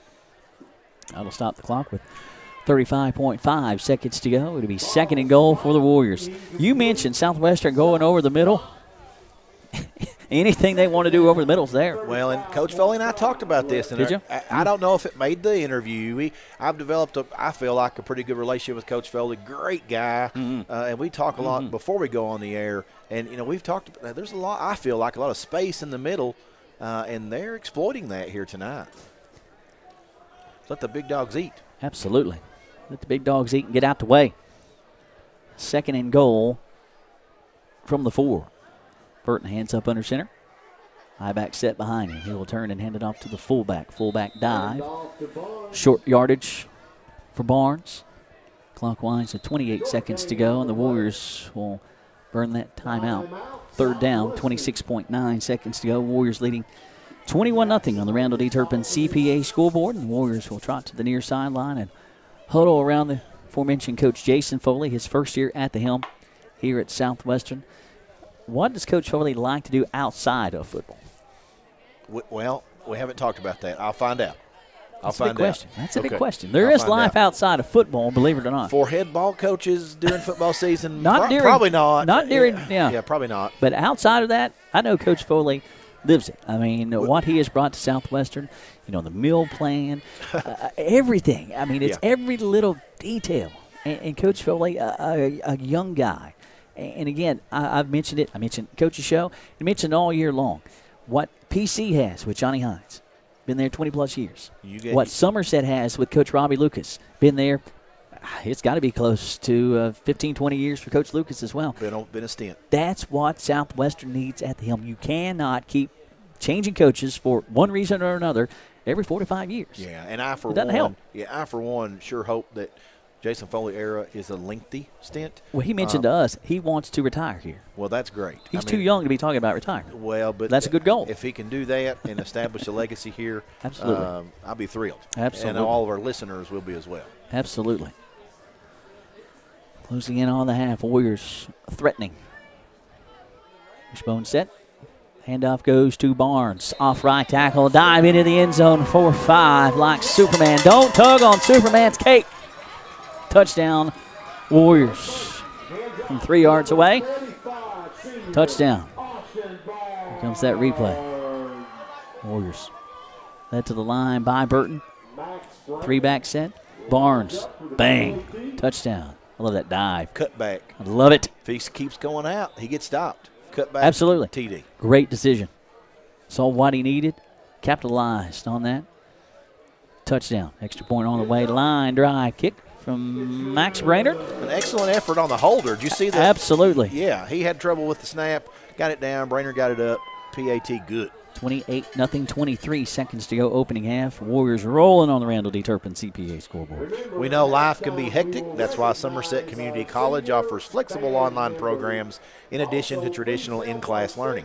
Our small class size means personal attention. And with over 40 programs of study, you're sure to find one that fits. Remember, you've got this. Get started today by applying at somerset.kctcs.edu.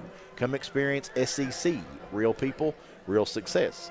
And Somerset Community College sponsors our Offensive Player of the Game, and tune into our post-game show where we will recognize a Somerset Community College Offensive Player of the Game as well as a Modern Systems Defender of the Game during our post-game show.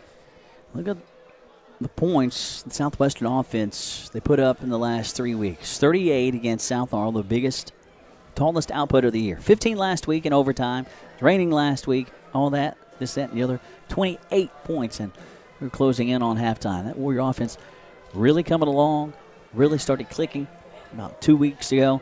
A couple tough back-to-back losses to District 4, North Laurel and Whitley County, but Warriors a couple of nice district W's to close out the district slate, and they continue to roll tonight. And, you know, if you follow the team, the defense has been pretty stout week in, week out. Absolutely. We've said it on several occasions. You could not ask more from the defense. Several times this year, if not all years. That one. A number as the Warriors going for that live football. I don't know if Brainerd missed that one or not, or that was designed. Wouldn't think so, leading 28-0. Madison Central going to come out with the football. 20 seconds to go.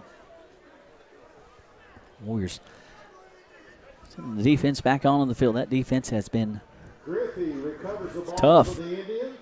Madison Central to try to figure out. The Indians have moved the football.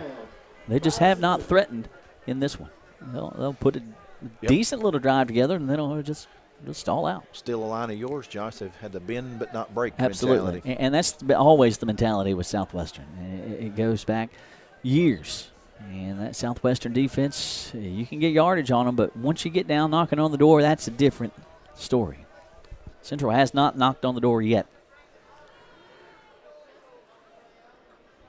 Indians take the snap. Story looking to throw as he is wrapped up and dropped by Cameron Pierce. Quarterback sack back at around the 22-yard line as Cameron Pierce is having himself a ball game. As that'll be a quarterback sack, and that will put us at intermission on senior night at the reservation. It is all blue and orange. 28-0 on the Randall D. Turpin CPA scoreboard. It's time to auction. Who you gonna call? Whether it's a farm, home, personal, or commercial property, Ford Brothers Auctioneers bring home the bacon for your next auction. On-site, online, simulcast. Whatever works best for you, that's what we do. Award-winning marketing to support your auction. And FordBrothersInc.com has the most unique visitors for auctions in the market. Give us a call for your next auction. At Ford Brothers, we're selling the country. To us, Kentucky is a great place to live, work, and play. At Toyota of Somerset, your dreams are important, and we love making them come true. If it's a new Toyota car, truck, SUV, or van, certified pre-owned or used vehicle, we've got you covered. Always a great selection, and we'll welcome your credit application and trade-in. Always a great deal. We're open until the last customer is served. So come on in. We're all about you.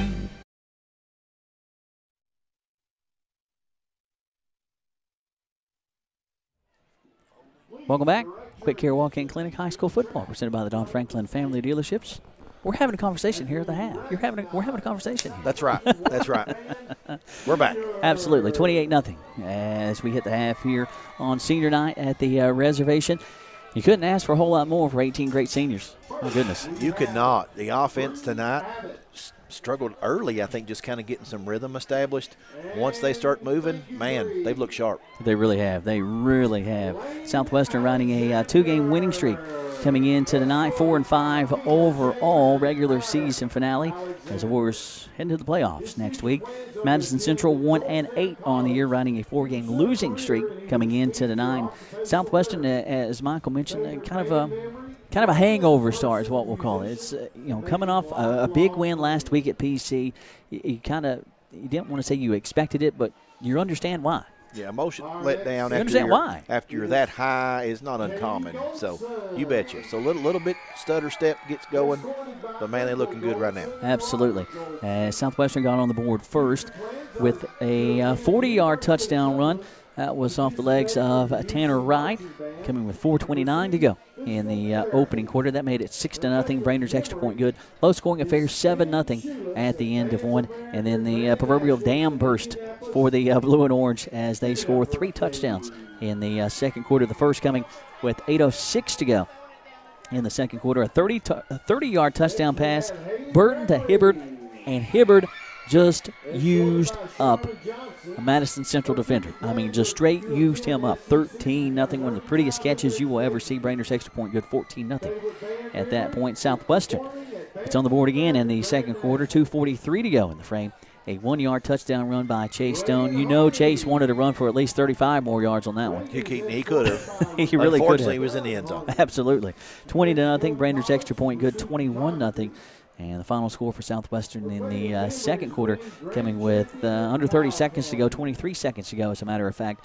A 3-yard touchdown run by Austin Barnes. That made it 27-0. Brainerd's extra point good, 28-0. It is all Southwestern at intermission.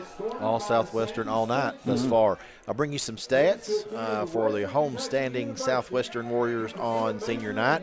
Rushing the ball, Tanner Wright, 3 rushes, 39 yards, 1 touchdown. Austin Barnes has 4 rushes for 19 yards and the 1 touchdown. Chase Doan, 7 rushes for 12 yards and the 1 touchdown. Xavier Streeter, 1 rush for 3 yards. Gideon Brainerd, 1 rush for 2 yards. Blake Burton has 1 rush to his credit for a negative 15. It was a snap that was not handled. Unfortunately, it credits to Burton. Passing the ball, Burton has continued his solid play that he had last week. Burton 6 of 10 for 117 yards and 1 touchdown. Receiving the ball for the Warriors, Mason Hibbard, as my colleague Josh mentioned, has had a great first half. 3 receptions, 73 yards, and 1 touchdown. Time. Xavier Streeter, 1 reception for 23 yards. Justin Vaught, 1 reception for 17 yards. And Chase Doan, 1 reception for 4 yards. For the visiting Madison Central Indians, rushing the ball, Adrian Parks, 6 rushes for 17 yards. Joseph Burton, 7 rushes for 16 yards. Dylan Witt, 1 rush for 7. Austin Hulberg, 2 rushes for a negative 1. Nathan Story, 4 rushes for negative 3. And Patrick Morin, the punter on the play, had the ball go over his head. Unfortunately, he credits for 1 rush for a negative 27. Not that young man's fault, but that's how it goes down. Passing the ball, Nathan Story, 2 of 3 for 11 yards. And receiving the ball for Madison Central, both receptions go to Ashton Hulberg, 2 receptions for 11 yards. And that's the summary of the offensive statistics in the first half. Big all Southwestern all the time in the first half. Nicely done for Southwestern in the opening frame. They lead comfortably at intermission, 28-0 on senior night. 28-0 on the Randall D. Turpin CPA scoreboard. We talked about it as we came on the air tonight. Senior night for Southwestern. 18 wonderful seniors for this Southwestern ball club. And again, I want to mention them at the half and in the postgame show as well. Xavier Streeter, also Mason Parsons, Jay Cowan, Blake Burton, Cameron Pierce, who has had a heck of an opening half, Kenny Robinson, Cody Blackburn, Dawson Hero, Tommy Nelson, Austin Barnes, Ethan Fisher, Mason Heath, Ethan McGuire, Jake Early. Also those seniors, Chandler Truitt, Brandon Burton, Skylar Purdue, and Max Brainerd. 18 seniors who had to who had to go through change this year. A coaching change is never easy, and you got to get those seniors to buy in. And these seniors are leaving a program in good hands and new tutelage in Coach Jason Foley. Yeah, and we said earlier, congratulations to those players, those seniors who have sacrificed a ton. You know, playing high school football is hard work. Not easy. Not easy. These young men have, practiced 2 a day, gotten up early in the summer in the hot, and practiced and just really laid it on the line. You got to give it your all to be successful with football. Helps prepare you for life, get you used to getting up and going to work. You don't always want to do that. You got to if you're going to be a responsible member of society. So these guys playing high school sports really helps you in the real world. Just congratulations, young men. Just you'll always look back on these years and cherish these years. Way to go, seniors, Southwestern Warriors. Before we crack open the archives, like to pay some bills? Sure. Quick Care Walk-In Clinic at Med Park West. No appointments necessary at Quick Care Walk-In Clinic. They're right behind the hospital, just off Bogle Street in Med Park West, right where they've been for over a decade. Quick Care has lab and x-ray equipment right there in the clinic, and they're open late, so if you've had an accident or you aren't feeling well, just walk in and let their highly qualified medical professionals take care of you. Quick Care Walk-In Clinic at Med Park West. Also, a big thank you to Don Franklin Somerset Family of Dealerships Kentucky for presenting tonight's coverage of high school football. Be sure to take advantage of their end-of-season savings at any of their Somerset locations. Visit them on Facebook at Don Franklin Somerset Family of Dealerships. They treat you like family. From the archives, really wanted to take you back to 2001 when Southwestern last played Madison Central here at the reservation and won 47-6, but no records from 2001 because, they hadn't transitioned from stone to paper yet. Some kids would think that. Yeah, I hear you. Some kids would think that. Taking you back to 2017 from the archives. This week, Southwestern winning that contest over Madison Central, 24-15 at Madison Southern. That in the Doc Sipple Bowl. And again, these two teams have played each other each of the last 2 years. And I'm happy that, like I mentioned it earlier, it's terrible memories for Southwestern. Wayne County on the schedule this year. That's a game that should always be on Southwestern's schedule. Always should be on Southwestern's schedule. Even though Southwestern took one big this year, that should always be on the schedule. Agreed. Madison Central is one of those teams as well. They probably wouldn't agree with that right now, trailing 28-0 in the series in an advantage of Southwestern 3-1. But again, it's a good series. It's a competitive series for the most part. And that game back in 2017 was a competitive one as well. Southwestern won it 24-15. That the Doc Sipple Bowl, some names you're definitely going to remember. Drew Sawyers that night, 10 of 16, 122 yards and a touchdown.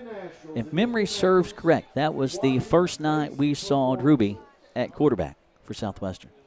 His junior campaign, of course, Drewby quarterback last year, his first under center. My memory serves correct. What, was he taking the place of an injured QB? Or was he was. There was I can't remember, I think Joe Floyd was out sick that game, and Sawyers stepping in and doing Drewby things. That's what he did. Which that's what he was very good at. Yes. And whenever you needed him, he was there. He really was. Patrick Edwards, a name that was a staple at Southwestern, got all kinds of records. Patrick does doing great at center, playing college football. Of course, Drewby running track for EKU. Patrick, 23 totes that night back in 2017, $123 and 1 touchdown. Sawyers had a touchdown rushing as well, and 77 yards. Cameron Miller had 2 receptions for 52 yards.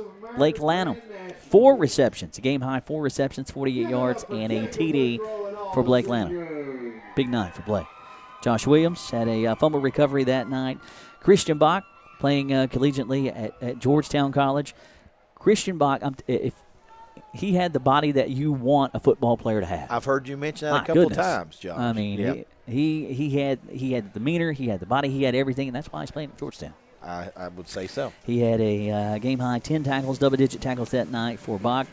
And Sawyers, for good measure, well, he had six tackles that night, as did Luke Gregory and Austin Barnes, a name that we have said several times tonight. That was the sophomore campaign for 145. Austin Barnes, he made an impact that night. And 2 years later, he's the leader of a defense and still getting it done. He gets it done. So Sawyer's playing QB1 very successful QB1 playing defense too, racking up the tackles. Drewby did whatever you needed to do. If you don't see that a lot. You don't. No, you don't see that a lot. If you needed Drewby to go sell popcorn or hot dogs at the half, he would have found a way to do it. He would have done it. That's what kind of young man. Getting it done. Absolutely.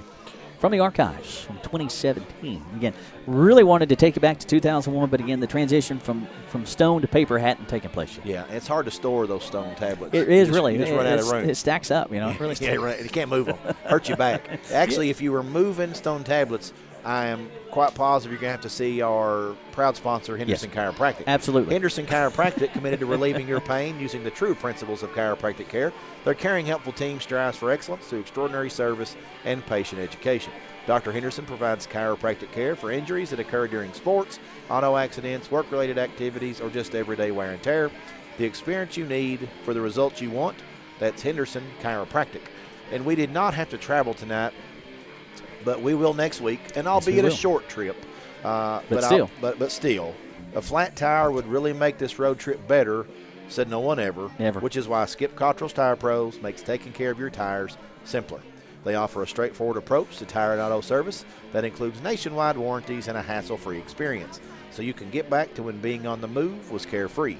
Skip Cottrell's Tire Pros, hassle-free, guaranteed. Find out more online at skipstirepros.com. Elsewhere tonight in high school football, a triple header, as it always is, across our Lake Cumberland Sports platforms. This is the Buffalo Wings and Rings video game of the week. How you doing? Thanks for joining us in the cozy press box here at Southwestern High School.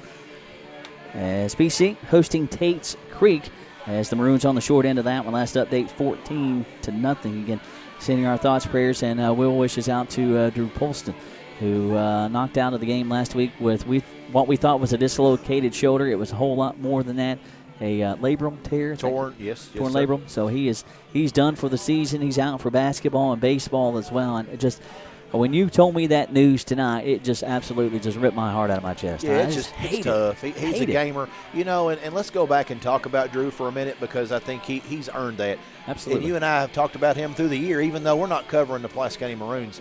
First game of the season right here, you know, I was against Lex Scab. I was cutting my teeth because this is my first show. Yeah. Well, so was Drew Polston. First game as QB1 for varsity squad. Mm-hmm. He played Bo Allen, who has been recruited by none other than the Kentucky Wildcats. His name's being mentioned in the circles for Mr. Football. And on that night, in my opinion, in my humble opinion, Drew Polston outplayed Bo Allen. Mine too. And really by a wide margin. Mm-hmm. And Pulaski County should have won that football game. They didn't. Shoulda, woulda, coulda. You know, Southwestern should have won a few of their games as well. Mm-hmm. But Drew Polston, one of the smarter young men, and it shows on the field. The kid makes good decisions. He's a difference maker, and you just hate to see that happen to him. But he's a sophomore. He'll hopefully, you know, provided everything goes well with the surgery and the repair and the healing process, he'll have 2 years to play high school football. And the kid's a force. He's Absolutely a very smart young man. Absolutely. And very talented.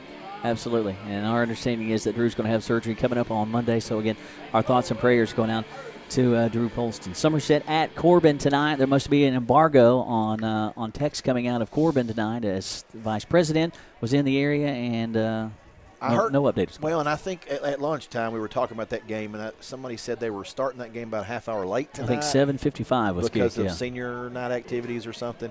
And we joked and we said that they weren't going to stop the game until Corbin was on top of the scoreboard. That's true. Little joke. That's true. From the Pulaski County game, for those of you that may have been in attendance, we joke. We like the kid. And, you know, yeah. Good job, A-Team. That's good. That's good. Right. That's really good. That's right. So they were going to get a late start and not stop till Corbin was ahead. But we'll see. You know, we wish all of our local programs best of luck as the playoffs come looming next week. And it's just an exciting time to follow high school football. Lake Cumberland Sports making it possible in all kinds of formats. If you're at home watching this broadcast, 1080p HD. Absolutely. You know, before I come working with this outfit, I watch them a lot.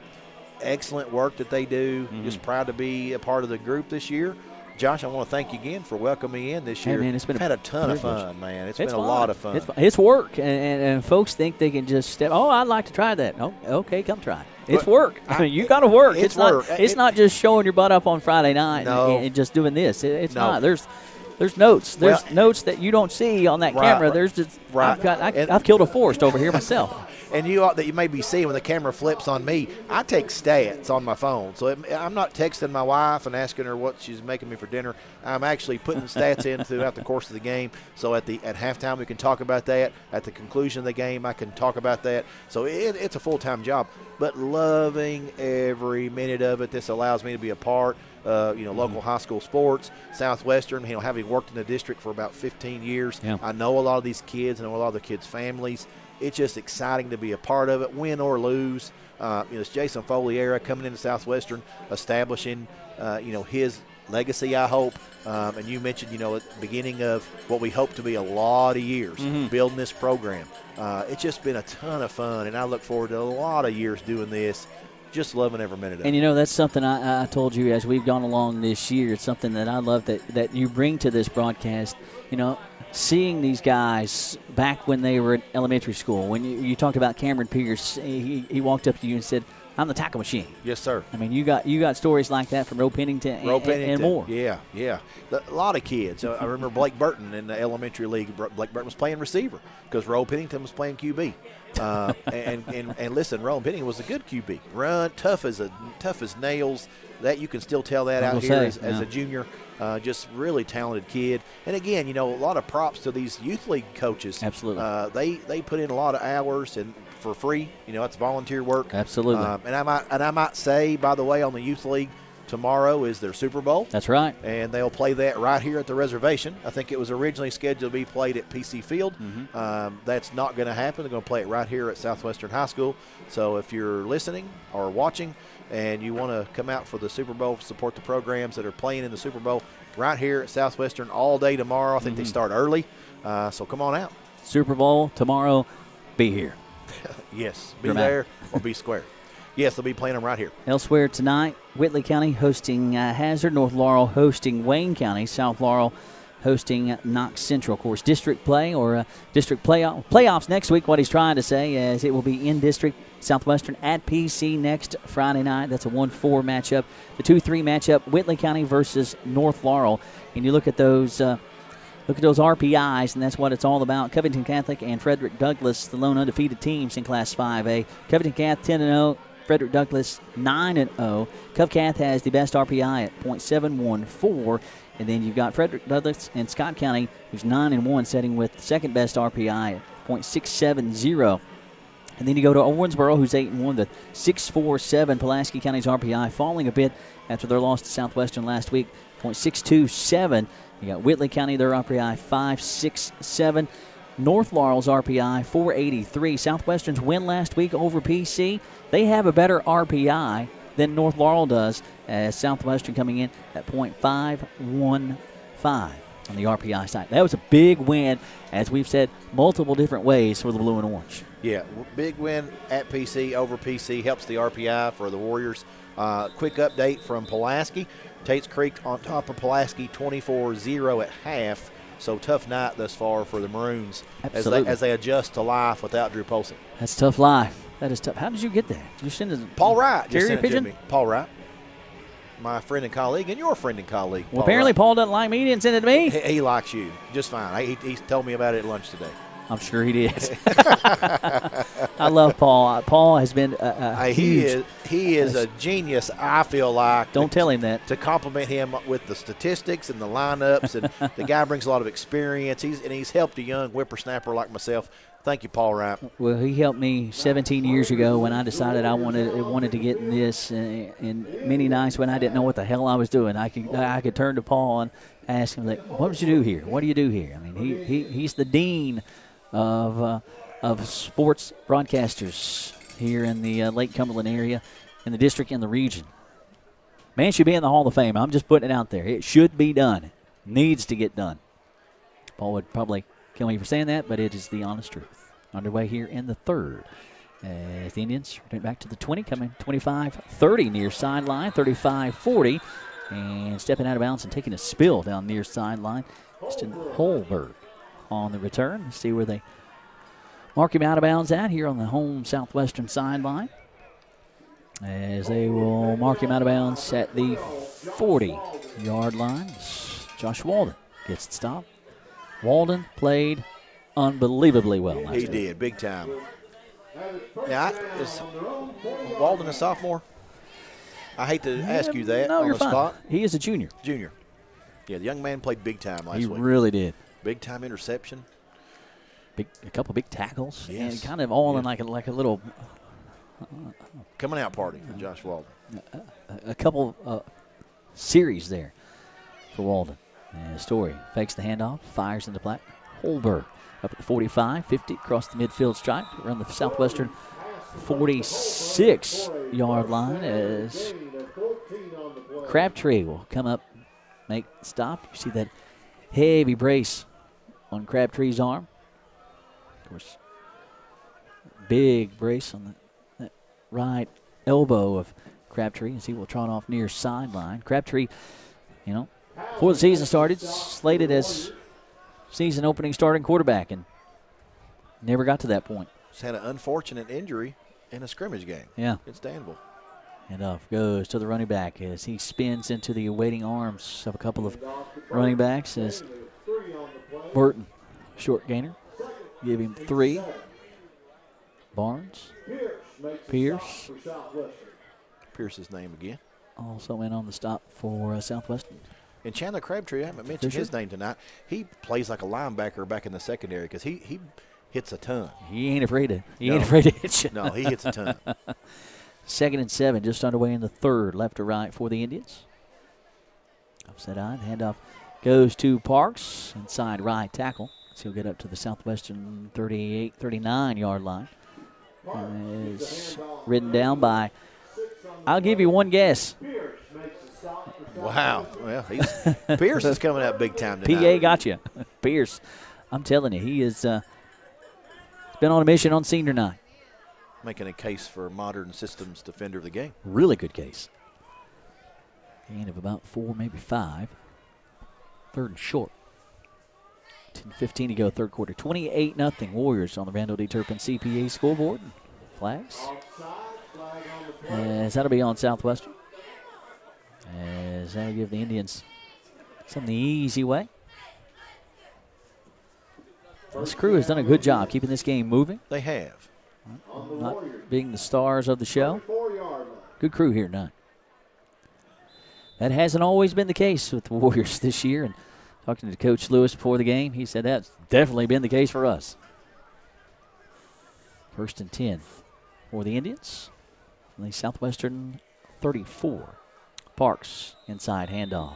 Lost his footing as Barnes was laying on the deck, got his paw up, and tripped Parks up as Parks will get a gain of 3.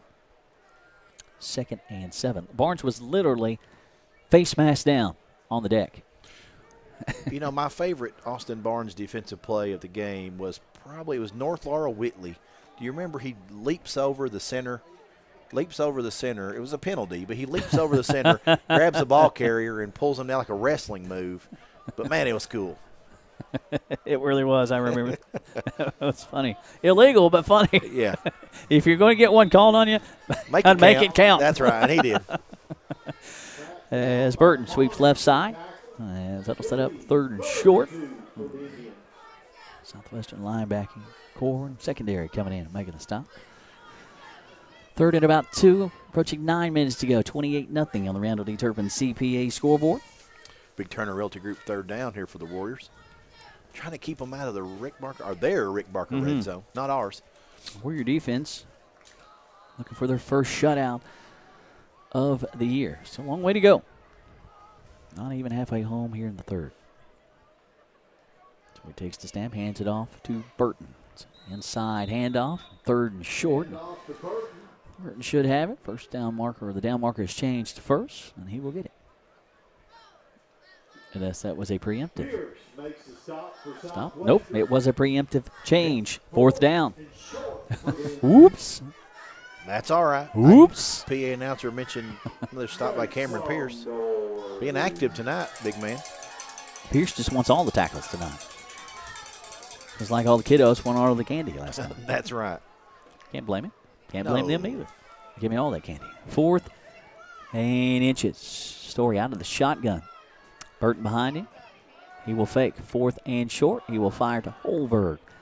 As that reception complete, and that'll be good for a first down as Madison Central enters the red zone for the first time tonight. As it will be 1st and 10 for the Indians from just inside the 20. Madison Central left to right here in the third, under 8 minutes to go. Cold senior night at the reservation. Story takes the snap, hands it off to Burton, off right tackle. So truck it upfield to around the 14-yard line. Mattingly, Brainerd, Barnes in on the stop. Checking out for Southwestern. Coming near sideline. Brandon Parton. He's slowly getting some players into this one. Leading 28-0, and rightfully so. I hated the Warriors had to deal with all those injuries earlier this season, but I like the fact that Coach Shirley, got players in that weren't supposed to be in the game. Got them playing time. You got it from Walden last week. As Burton gets to the 10, a late flag will fly as Brainerd and Cowan come up and make the stop. Last couple of years we've seen Southwestern use the same horses over and over again, and when they get to the playoffs, there's just nothing left in the tank. There's nothing left in the legs. They're just too banged up. I think this year you're seeing the complete opposite of that. Yeah, I mean, an example of that, first 3 games of the year, your offensive MVP of the season is Connor Crisp. Oh, absolutely. And 1,000%. Yeah, in the last 3 games of this season we played, Connor may have about 3-4 carries cumulatively. Yeah. So, I mean, he's just – and it's not that Connor doesn't have the skills to tote the rock. It's just that they've got enough horses in the stable. They don't need him to. That's right. Now he's a young man. So he's got a couple years. I think he's a sophomore, if I'm not mistaken. The penalty on Madison Central. Story fires, gets just absolutely depleted by Kenny Mattingly as he let it fly. That'll fall incomplete. So Madison Central way behind the chains here. 3rd and 12 on the Randall D. Turpin CPA scoreboard as they were in the red zone for the first time tonight. Now they're way out of it. Big time shot delivered by Mattingly to the breadbasket of Story, who was up in the air as he delivered it. His intended target far sideline. It has been a tough slate for Madison Central. Southwestern has been through a 1-win season before. 3rd and long, under 7 to go. Story under pressure, backpedaling, just puts it up in the air over the middle as he was trying to hook up the receiver coming across. That would be Zach Holbrook. But the pressure all up in the grill of Story. And Story not penciled in as the starting quarterback. You look at the numbers for Madison Central, and coming into tonight, he doesn't even appear in the passing numbers for Madison Central. Josh, they're going to kick a bear of a field goal here. As the hold will come from the 29 near home hash. It'll be a 39-yard boot. As Warren will try to get it away. Good snap. Hold. Plenty of leg. And just missed it. Outside the right. Upright. As want to give it a ride, but just wide, but hold the phone. Hanky? But that kicker, that Patrick Morin, was the one that was punting when the ball went over his head and got credit with that big loss. So he's been a kicker on punt, kick, much like Max Brainerd. I will credit this crew. I have been able to see those flags tonight, unlike some weeks where if you gave me a magnifying glass, I couldn't see a flag. Yeah, and then some weeks when they used the pink flags, they were real hard to spot. Yeah, 40-year-old eyes don't help me either. As officials discussing what they saw. A late flag. I can't go anymore with my contacts. I mean, I don't know if they make prescriptions as bad as mine. As that will be a personal foul on Southwestern, so that'll be running into the kicker penalty. We saw running into the punter penalty against North Laurel that just completely changed that game early in that one. So that'll give Madison Central new life. 39-yard field goal missed to the right. It'll be a first down. for the Indians. Yeah, I need to schedule an eye appointment this week. I threatened to do that a couple weeks ago. I can't threaten any longer. 1st and 10 for the Indians. Down marker stretched out, so Madison Central can get a first down at around the 1. Quarterback keeper trying to sweep right side. Shedded Brainer in the backfield. He will turn it upfield and run into a trio of Warriors. Streeter, Heath, also in on the action for Southwestern. Maddox Mink. Yeah, that looked painful. Yes, it did. He got hit on a cold night for the first time this season. Snot bubbles. Snot bubbles. 2nd and 10. Again, the first down marker just tucked inside the 1. There's probably a football in between it, but there's not a whole lot. Central can pick up a first down. 2nd and 10. Handoff. Straight up the gut. Inside handoff. Austin Barnes coming to the line to greet you. Edwin Sweet on the tote. Nothing. Shut down by Barnes. And see, Sweet just out of camera shot. He will trot out with a noticeable limp after that gift. But I'm glad this is a video game because you see the size of the running back. Big boy. And Barnes just stopped him like he's hitting the pause button. Sweet. It's 5'11", 215. Barnes, he doesn't go 215. 3rd and 10. Under pressure, Story fires in the flat, trying to hook up with his receiver going to the far sideline. As that was Holberg. 4th and long. Barnes has what they call that grown man strength. Yes, he does. He absolutely does. And he's demonstrated it throughout the course of the season. Just a big-time player. Also known as Country Boy Strong. Yes, sir. He has been a force for Southwestern for many years. We mentioned from the archives, going back to 2017, we mentioned Barnes' name that night against Madison Central. 4th and 10 for the Indians from the Southwestern. Basically the 10, but Madison Central can pick up the first down under pressure, firing it up, and that'll be picked off by Mason Hibbard at around the 1. Back to the 5, spin move, get him up to the 11-yard line as 4th down pass picked off by Mason Hibbard as it'll be 1st and 10 for the blue and orange. The 28-0, another interception for Mason Hibbard, and a flag will be on that aforementioned play. See how they sort that one out. That will be the 3rd interception of the year for Mason. A team high 3rd INT for a young man that has a very nice set of hands. And when he's running with the ball, and it looks like he's just not we talked to his dad about this. It looks like he's not really running hard, but the kid's got speed. Yes, he does. It just looks like it just comes naturally. He can turn it on and off. He can. Video game speed. Video game speed. As that flag offsetting penalties, which I absolutely hate.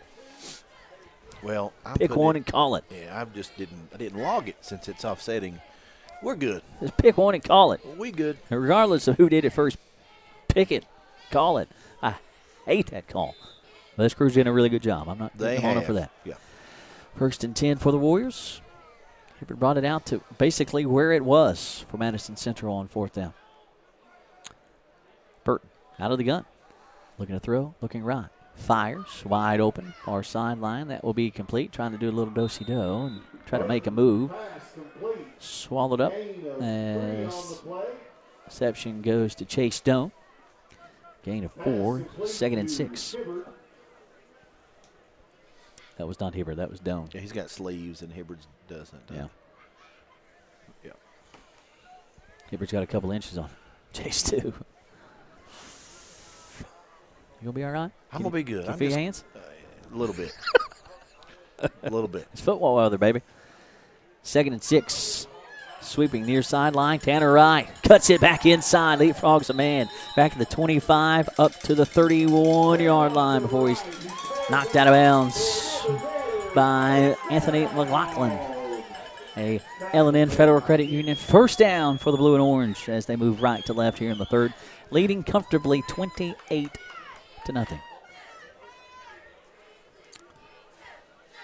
Not to go completely brain dead on you. This is the offense's first series. Did I completely black out for you? I don't know. I'm going to be honest with you. Sorry. I think it is. I hate to sound like a moron, but Central had the football for a long time. I think they did too. Long drive. I think come you're out right. with nothing as Burton backpedaling, fires in the flat.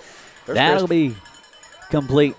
Turning it upfield, first down tote, and a flag will fly late as And I believe that was Chris. that on is the- Chris. Yep, that's Connor Chris on the first down tote, but hold the phone. Now, and I watched the official throw the flag.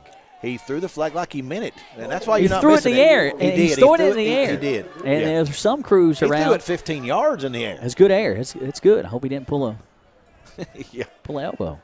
That would be on Southwestern, and that will negate a first down tote. But and again, that's why I've had trouble this year seeing flags. Because some crews just take the lacy away and just drop it. drop it beside Just their drop foot. it beside. And you're supposed to throw it in the air to get the attention. It's not being dramatic. It's doing your job. And again, this crew has done a really good job. Back the Warriors up first. And first and 13 officially. Spot foul. Warriors working that far visitor hash. 3:49 to go here in the third. Burton out of the gun. He will hand it off. Straight up the gut. Busting loose. Coming at the 40, 45 midfield and more. Cowbells range. Streaking down near sideline to the 20, 15, 10, 5. Touchdown. Nobody going to get him to the house. Southwestern scores yet again. 34-0. Blue and orange. You see the replay. Changing hands football. as he carries it. Running to the house. Tanner Wright to the house for 6. Xavier Streeter. Give me a hug, Big Cat. Give me a hug. Big run. Big run. Biggest run of the night for the Warriors. Breakaway speed. Officially on that, Let me missed the spot. Let's see. I put her in cruise control, apparently. 72 yards, what I got. Thank you, sir. Officially on the tote from Wright. And a couple of nice cuts. Or Michael say switching that hand away from the defender. Getting nice blocks downfield. And a flag will fly. Not a problem for Max Brainerd. No. No. You can put it back 20 more yards. I was going to say, you think. can just keep bagging him up. He's Yeah. got plenty. He needs practice. I mean, it'd be good practice. Playoff football. You never know, man. You never know. You never know. A little housekeeping here. Tanner Wright with that touchdown from 72 yards away. As it is now 34-0. Ratchet up the degree of difficulty. The hold at the 15, so a 25-yard, and that point after will sail over the head of the holder. Brainerd going to look to throw. Fires a pretty good ball. 2-point conversion. How about that kicker? Did he get it? It was incomplete. Thought so. Official ruled incomplete.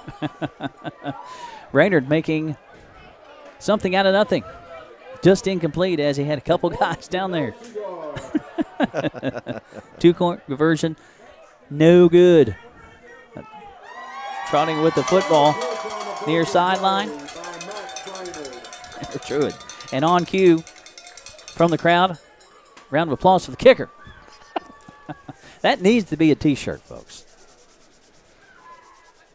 So no good on the PAT. Could you or your family benefit from counseling services? Intrust Counseling is there to meet your needs by providing services in the office, home, or school.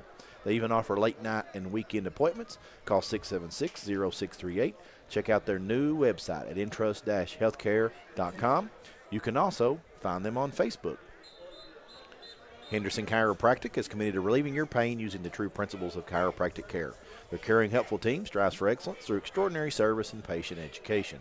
Dr. Henderson provides chiropractic care for injuries that occur during sports, auto accidents, work-related activities, or just everyday wear and tear.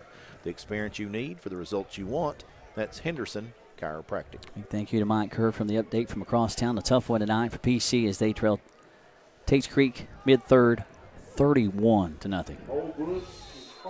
That's really, I mean, knowing the type of squad Pulaski has, I'm shocked that they've not scored. But Polston, Yeah, I mean, as we he's said, an at X half, factor. he did everything for that ball club. And quote Foley, the glue that holds the team together. Absolutely. And so they're going to adjust with life without Polston. It's at a tough time of year. Yeah, absolutely.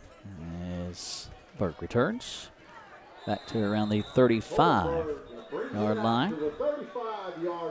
As scrum ensues near sideline, pleasantries exchanged, and everybody separates. It'll be 1st and 10 for the Indians. Brainerd almost had himself a 2-point conversion. Tossing it to the end zone, a high snap. Brainerd went back to get it. Couple of receivers down there. Well, when that happened, Josh, I was sitting there because he's an excellent kicker, and I thought, oh, please don't tackle our kicker hard and hurt him for playoffs. You know what I mean? Like you almost, as a coach, you're like holding your breath. Yep. Just fall on the ball. Just fall on the ball. And it all worked out. And leading 34-0, that's the point you are in this game. This game is over. Yeah. It's over. You don't want that to happen to anybody going into the playoffs next week. Park sweeps left side, still dozing his way up to around the 40. He was hit at the line of scrimmage, dragging Warriors with him. Second down and 6 for the Indians. Cody Blackburn getting the stop. Several Warriors to the football as well. Want more proof that it's over? I've never seen a coach leave early from up top. 2:44 to go in the third. 2nd and 6. Handoff. Straight up the gut. Breakaway speed getting on his back. Finally riding him down into Southwestern territory. Yeah, that'll be picking up to around the 41-yard line. Nice tote there. Holberg. That was a good-looking run. That was solid. Between the tackles, just dart right through there. Power football, good head of steam. He was dragging a Warrior for yards on end. 1st and 10 Indians. The Warrior 41, left to right, 2:20 to go here in the third. Hand off Parks.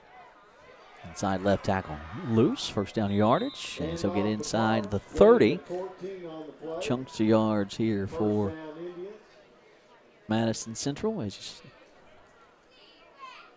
Some fresh jerseys in there for the blue and orange. Getting guys game experience. Aiden Hewitt in there. Some fresh faces in this one. Under 2 minutes to go here in the third. Pistol set. And that goes to Parks off left tackle. Good chunky yard. Second effort's going to get him a couple of more. Get around the 20-yard line. As Warriors will bring him down. Decent pickup, trying to get some numbers for you here that are into this football game. Brody Perkins in as well. And new Warriors seeing action in this one. Micah Mullins on the line. Parks off left tackle, 1st down yardage, and a couple more. 1st down march. And that'll move the chains for Madison Central. And Jaden Washington did it up for the Warriors. Under a minute to go here in the third. Warriors comfortably in this one. Brandon Parton up on the line for the Warriors. Hobbling that handoff. Holberg greeted. He got to the linebacking core, still turning those legs. As that'll set up a 2nd down and short. 2nd and about 2 for Madison Central. 30 seconds to go here. Third quarter. Kudos to Central. There's no quit. There's not. Mentioned it at the pregame show. Central playing for pride. They're heading to the playoffs next week. Playing for pride, man. It is tough to keep grinding when you're 1-8 coming into the night. Handoff goes to Burton. He is wrapped up and slung down. Head by the hips. Slinging him down, Brandon Burton on the stop. that'll set up third down, and that will be all for the third. 34-0. Southwestern on the Randall D. Turpin CPA scoreboard.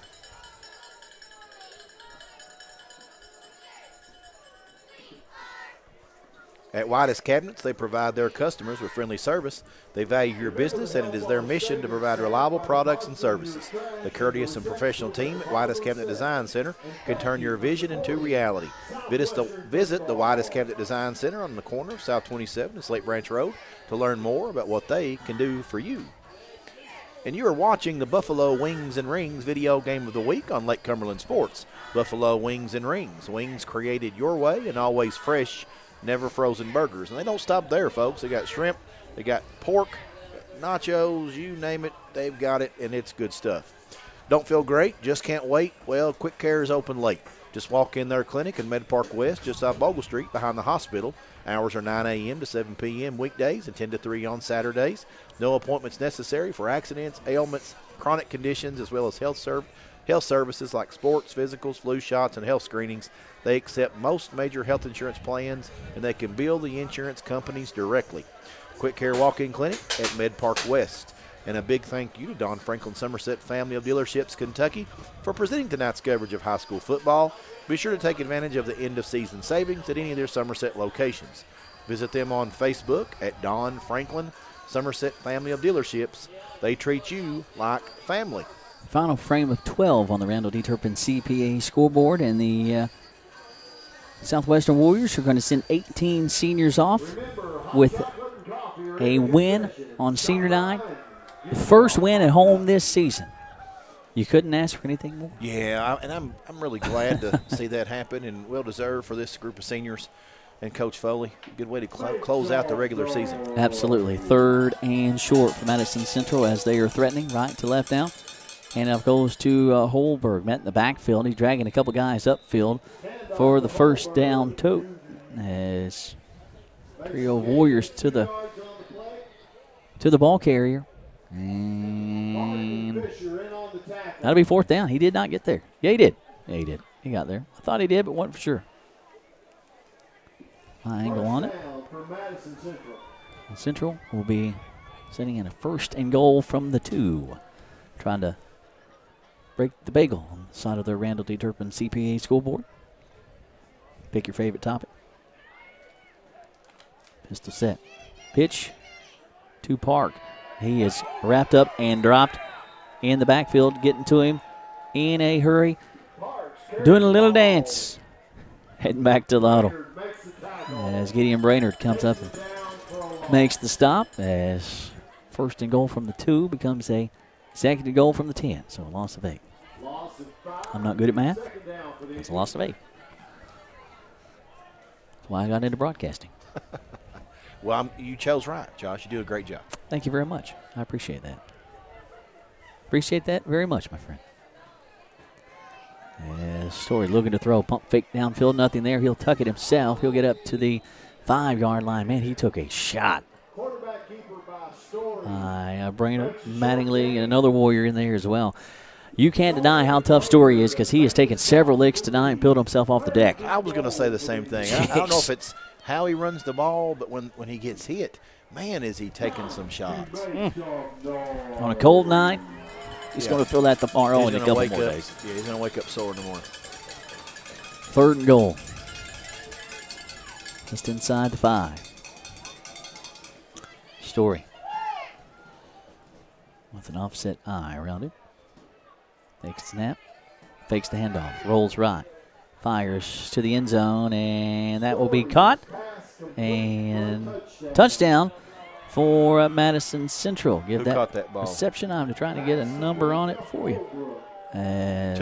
Yep, that will be Zach Holbrook getting Madison Central on the board with 10:10 to go here in the 4th. A 4-yard touchdown pass from Story to Holbrook. Lively crowd here tonight. It's too cold to be that lively, you would think, anyway. I think just to keep them going, Hey. You got to do something It's cold. to keep your digits warm. It's cold. We went from 60-something to 30-something in 12 hours yesterday. It was 66 when I signed on with the morning show, and 12 hours later it was 37. That's too much. Kiddos out trick-or-treating, and there was little ice balls. Yeah, there was. Absolutely. Story rolling on the two-point conversion. Fires overshot his man on the two-point conversion. As it will remain 34-6 with just a little over 10 left in this one. Magic Monograms has moved to 110 Creek Terrace, conveniently located off North Highway 27 between Big Lots and Backyard Burger, the place for custom embroidery, screen printing, and so much more. They can put your designs on medical and athletic uniforms, corporate and school apparel. Find them on Facebook. Search Magic Monograms and Embroidery. Somerset Community College is your community college. We have the lowest tuition rates in the state, flexible class schedules, small class sizes, and quality education that is close to home. Choose from technical degrees for high-demand jobs or transfer degrees to four-year institutions. We are the best choice for education and training. Whatever you need, we have it for you here at SCC. Apply today at somerset.kctcs.edu. SCC, a real college with real people, real success. Quick Care Walk-In Clinic, high school football, presented by the John Franklin Family of Dealerships. It's the Buffalo Wings and Rings video game of the week. Did you indulge in swine chips today? I did not. You've got to try. I had one of their fresh, never frozen burgers, and, man, they're good. They're really good. I've really not had anything that's not just exceptional there at Buffalo Wings. And the service is always just top-notch. Absolutely. We appreciate Buffalo Wings and Rings and all of our wonderful sponsors for making this possible. Thank you, a million thank yous. Yeah, Central has it teed up, and they will send it away, that one. Stay on the deck, picked up at the 20. That's the Warrior Mama saying, go! Just go! Back to the 23-yard line. Short return as Stone on the tote. First and 10 for Southwestern. 10:05 left in this one, 34-6 Southwestern Warriors. Looking like they're going to finish the regular season at 5-5. The first time they have been at 500 since Game 2 this season. Southwestern has been through it this year under first-year head coach Jason Foley, losing 2 in a row a couple times this year. They were at 1-3 at one point. Coach Foley had mentioned to me previous to this year his poorest season was 7-3, so he's going to finish his slate at 5-5. But the real season starts next week, where everybody's 0-0. Absolutely. Southwestern 2-5 just 2 weeks ago. Burton still in at quarterback, fires a C. That one popped up in the air, and that one will be dangerous and fall to the deck as Burton putting a lot of hot sauce on that one. Incomplete, 2nd and 10. Clock stopped, 9:53 to go. Another pass over the middle, though, Josh. Yeah, another one. Yeah, and Burton looked at Coach Foley and kind of patted his chest like, that's on me, Coach. So there was something there he saw that he maybe just missed it. Hey. I like it, last though. 2 weeks, Yeah. You can see it's noticeable how much more comfortable Blake Burton is. And I think he solidified himself QB number 1 rest of the year. I would think so. And the start here tonight as the Warriors keep that one on the deck. As Doan tries to go straight up the gut. And again, tough sledding for Chase. Yes, they're going to say Doan lost a couple. Yeah, they've had his number.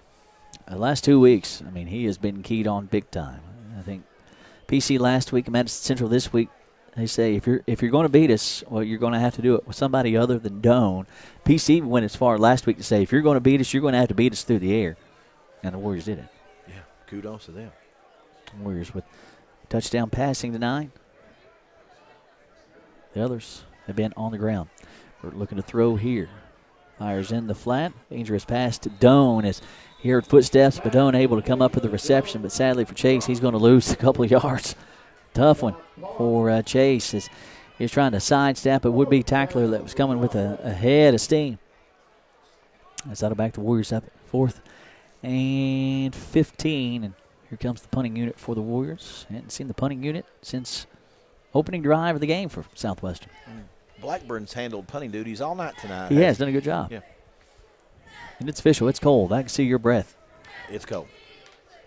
My hands, I quit feeling my hands probably at halftime. You might be able to feel them by midnight tonight. Maybe. Welcome to the Live for Broadcaster, David.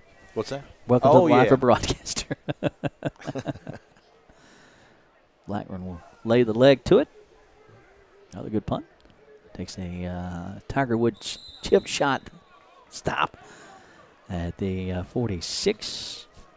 Madison Central starting this drive out on the southwestern side of the field. Central started their first drive of the game on the southwestern side of the field, unable to get anything out of that, unable to get anything until their last possession. 10-10 to go here in the quarter. Had a 4-yard touchdown pass, Story to Holbrook. For that, 5 unanswered to start this one. In real estate, working with the right people matters. Barry Turner, broker and co-owner at Turner Realty Groups, knows the ropes. Over the years, Turner Realty Group has developed excellent relationships with their clients. See for yourself on the Zillow profile. We'll finish that in a second. 1st and 10, Madison Central. An update from Somerset. That here in a second. As Burton gets the tote, straight up the gut, makes the first guy miss. He'll get up around the 43-yard line. I will let you finish first, though, if you want. Yeah. See for yourself on their Zillow profile. With more reviews than anyone else in the Lake Cumberland region, Turner Realty Group, just off Highway 27 between lots 21 and 22. Call 679-SOLD or go online at shopsomersethomes.com. Somerset, mid-third, 14-7 at Corbin. Somerset up. 14-7, mid-third. Awesome. At Corbin. Maroons went there earlier this season and won. Somerset trying to do the same tonight. Bunch of Briar jumpers. Story looking to throw. That one's tall. Looking for his receiver.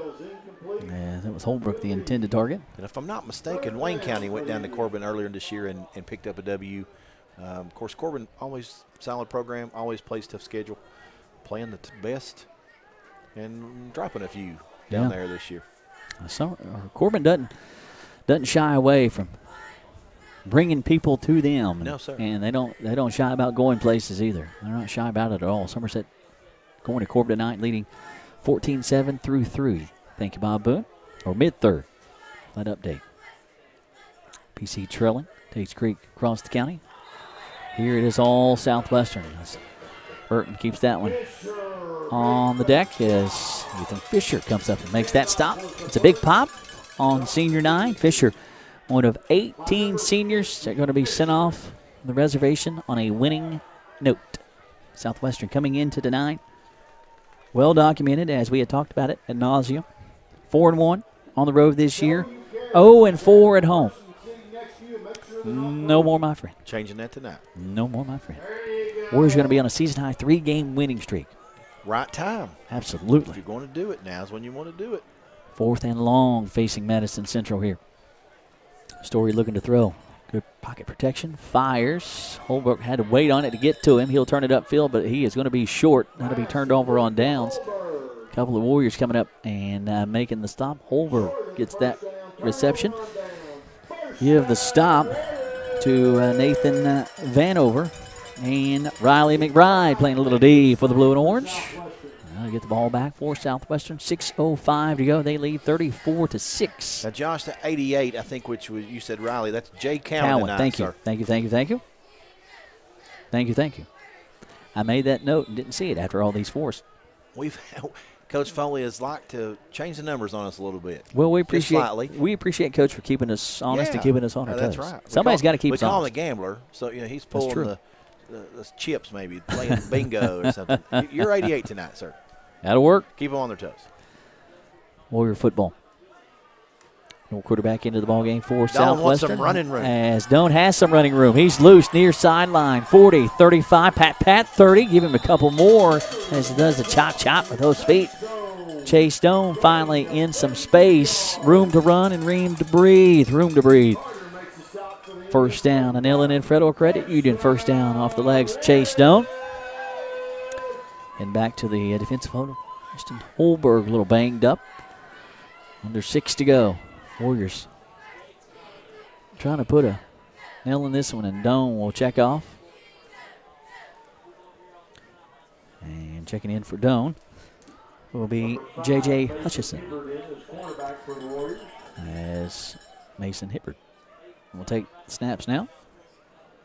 Hutchinson in the backfield with him.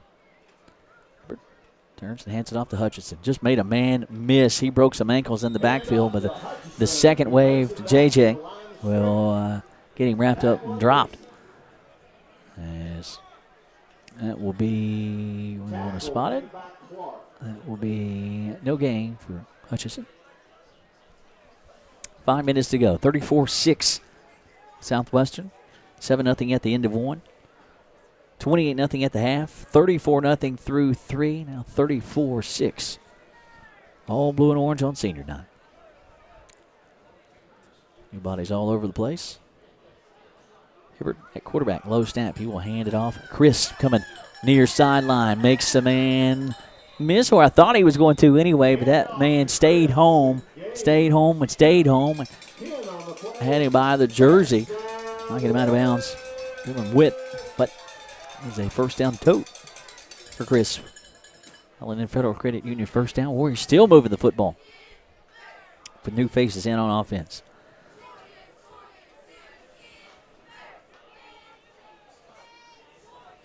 I want to see Hibbert throw the ball. Kid's done everything else tonight. Crisp and Hutchinson in the backfield. Handoff. Crisp. Inside handoff. Breakaway speed. Oh, that stiff arm. He's trying to bounce it outside of those defenders, getting to the 10. He will be denied that. Nice tackle by the linebacking core of Madison Central as Taylor makes that stop. Gain of 5. 2nd and 5. Under 4 to play. 34-6 Warriors. Exclamation point. Absolutely. Following up a big win last week at PC. In a trap game. Trap schmap.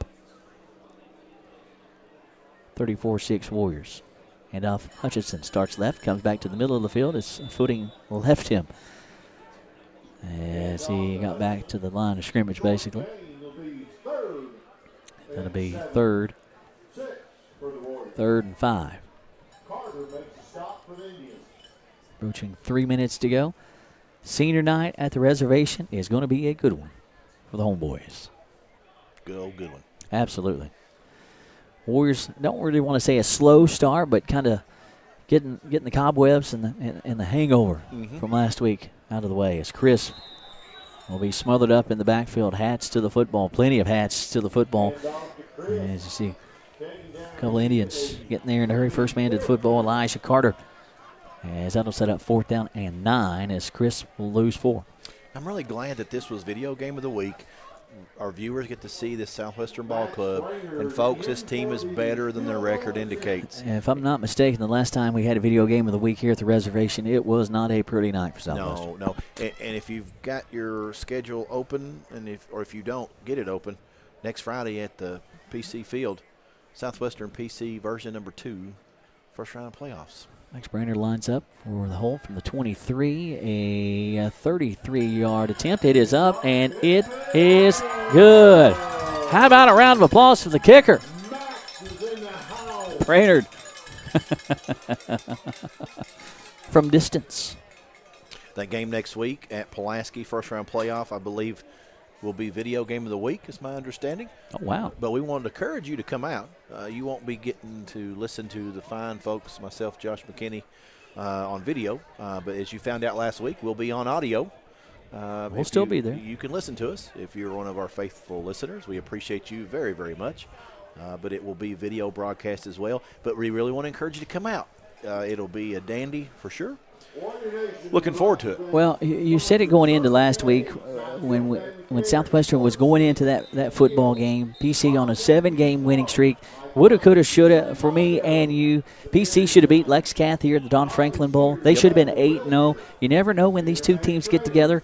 Southwestern, not a lot of folks gave Southwestern a dime chance of winning that football game last week. I hate to say it, but I don't think a lot of folks are giving PC a dime of a chance to win the game next week because Polston's out. I don't think that's the case. I don't really think that's the case, but people are automatically saying, well, Polston's out, Southwestern's going to win. You don't go. Don't go there. Hold the phone. Don't go there. Yeah, don't go there. Don't go there because you never know, because I guarantee you it will be a football game next Friday night. Guaranteed. Guaranteed. Because Southwestern and PC always bring out the best in one another. And anytime I think about PC. I think about Polston. It just breaks my heart for that young man. Let's get kick picked up at around the 20. Stiff arm. Just depleted coming to the near sideline as this one. Plenty of big shots late. Return man for Madison Central will be Hollinger. 2:13 to go as Graves will make that stop. First down, Indian. As BC on the short end of one against Takes Creek tonight across the county. I think what you can say about that matchup, you've got Southwestern coming in on a 3-game winning streak, PC coming into that game on a 2-game losing streak. So if you're Southwestern or their fans or you're Coach Foley, you like the momentum you have. Absolutely. But you absolutely, I don't think, can say that Southwestern would be favored. I'm not going to give them that. No way, no how. Because you're going to PC's house. Yeah, you beat them last week, but next week's the most important one. And it's a new season. Absolutely it is. And it goes without saying. I mentioned it in the coach's preview show, and we talked about it before we went on the air tonight. What hasn't happened in recent years here at Southwestern is the ability to beat PC, not only in the regular season. They've had more success beating PC in the regular season, but when it comes to postseason, I'm going to be honest with you, PC has owned Southwestern. Yeah. They have. Yeah, there's nothing There's really to no say way you about can shake that. it out any other way. You're right. You're right. Southwestern got to go take care of business next week. PC's not going to be easy. Down the leader on offense. Sparks goes straight up the gut. Well, if we're being honest, none of the district games this year have really been easy for Southwestern. No. The South Laurel game, when you were on vacation, that was on an easy matchup. South Laurel had a lot of talent. Southwestern came to play, come out on top, punched their ticket to the playoffs, allowed their season to continue. But every one of these district matchups have felt like a playoff game. Absolutely. And that's got Southwestern ready, and they have steadily gotten more and more healthy as the season has progressed. Fortunately for Madison Central, it's been the opposite for the Indians. You hate it for Coach Centers, former Warrior Mike Lewis, running backs coach. And a short gainer just winding this one out with a minute to play. 37-6 after that 33-yard field goal by senior Max Brainer. And I like that he got a chance to kick a good field goal. Again, going into the playoffs, that's a confidence builder for that young man. Got a good leg, snapper. He's done that. Your holder. I mean, I like that. Good way to enter into the postseason. 5 seconds to play. Story hands it off. Parks straight up the gut. So he'll be wrapped up and dropped by Christian Kelly with 35 seconds to go, and that should do it. Well, Central try to run another play. They are going to huddle up, and they will go for one more. 37-6. Warriors going to be at 500 as the regular season comes to a conclusion. What a way to claw it. 500. Third down. Handoff Parks. Got crashed into by host of Warriors as he will be taken down. Final horn sounds 37-6. The final score, Southwestern improves to 500 for the first time since game 2 this year with a 37-6 victory over Madison Central as the Indians see their regular season come to a conclusion. 1-9. Both teams heading to the playoffs next week. Southwestern part of the Class 5A playoffs. They will be at PC next Friday night. Madison Central heads to George Rogers Clark for the opening round of the KHSAA playoffs. 5th meeting in this series belonging to Southwestern. It was all blue and orange all night on senior night. 37-6. Your final score. Southwestern in dominating fashion. Warriors now riding a 3-game winning streak as the regular season unbelievably coming to a conclusion. Good night for the Warriors, Michael. Absolutely, Josh. Ready for some stats? Sure. Let's do it. Southwestern, your winners tonight, big. Rushing the ball, Tanner Wright, 5 rushes, 129 yards, 2 touchdowns. Chase Doan, 9 rushes, 43 yards, 1 touchdown. Austin Barnes, 4 rushes, 19 yards, 1 touchdown. Connor Crisp, 3 rushes, 14 yards. Xavier Streeter, 1 rush for 3 yards. Gideon Brainerd, 1 rush for 2 yards. J.J. Hutchinson, 2 rushes for 0. And Blake Burton with that 1 early for -15. Passing the ball on the night, Blake Burton, 9 out of 13, 119 yards and a touchdown. Mason Hibbard came in, played quarterback, did not make an attempt. Receiving the ball on the night, Mason Hibbard, 3 receptions, 73 yards and a touchdown. Xavier Streeter, 1 reception, 23 yards. Justin Vaught, 1 reception, 17 yards. Chase Doan, 3 receptions for 3 yards. For your visiting Madison Central Indians, rushing the ball, Adrian Park, 17 rushes, 72 yards. Joseph Burton, 14 for 31. Ashton Holberg, 5 for 28. Dylan Witt, 1 for 7. Nathan Sloan, 6 for 3. Seth Smith, 1 for 3. Edgren Sweat, 1 for 0. Patrick Morin, 1 for -27. That was the punt that went snapping over his head. Passing the ball, Nathan Story, 6 out of 11 for 43 yards, 1 touchdown, 1 interception. Receiving the ball from Madison Central, Ashton Holberg, 5 for 39. And Zach Holbrook, 1 for 4 with 1 touchdown. And that's the recap of the action tonight in this final home game of this football season.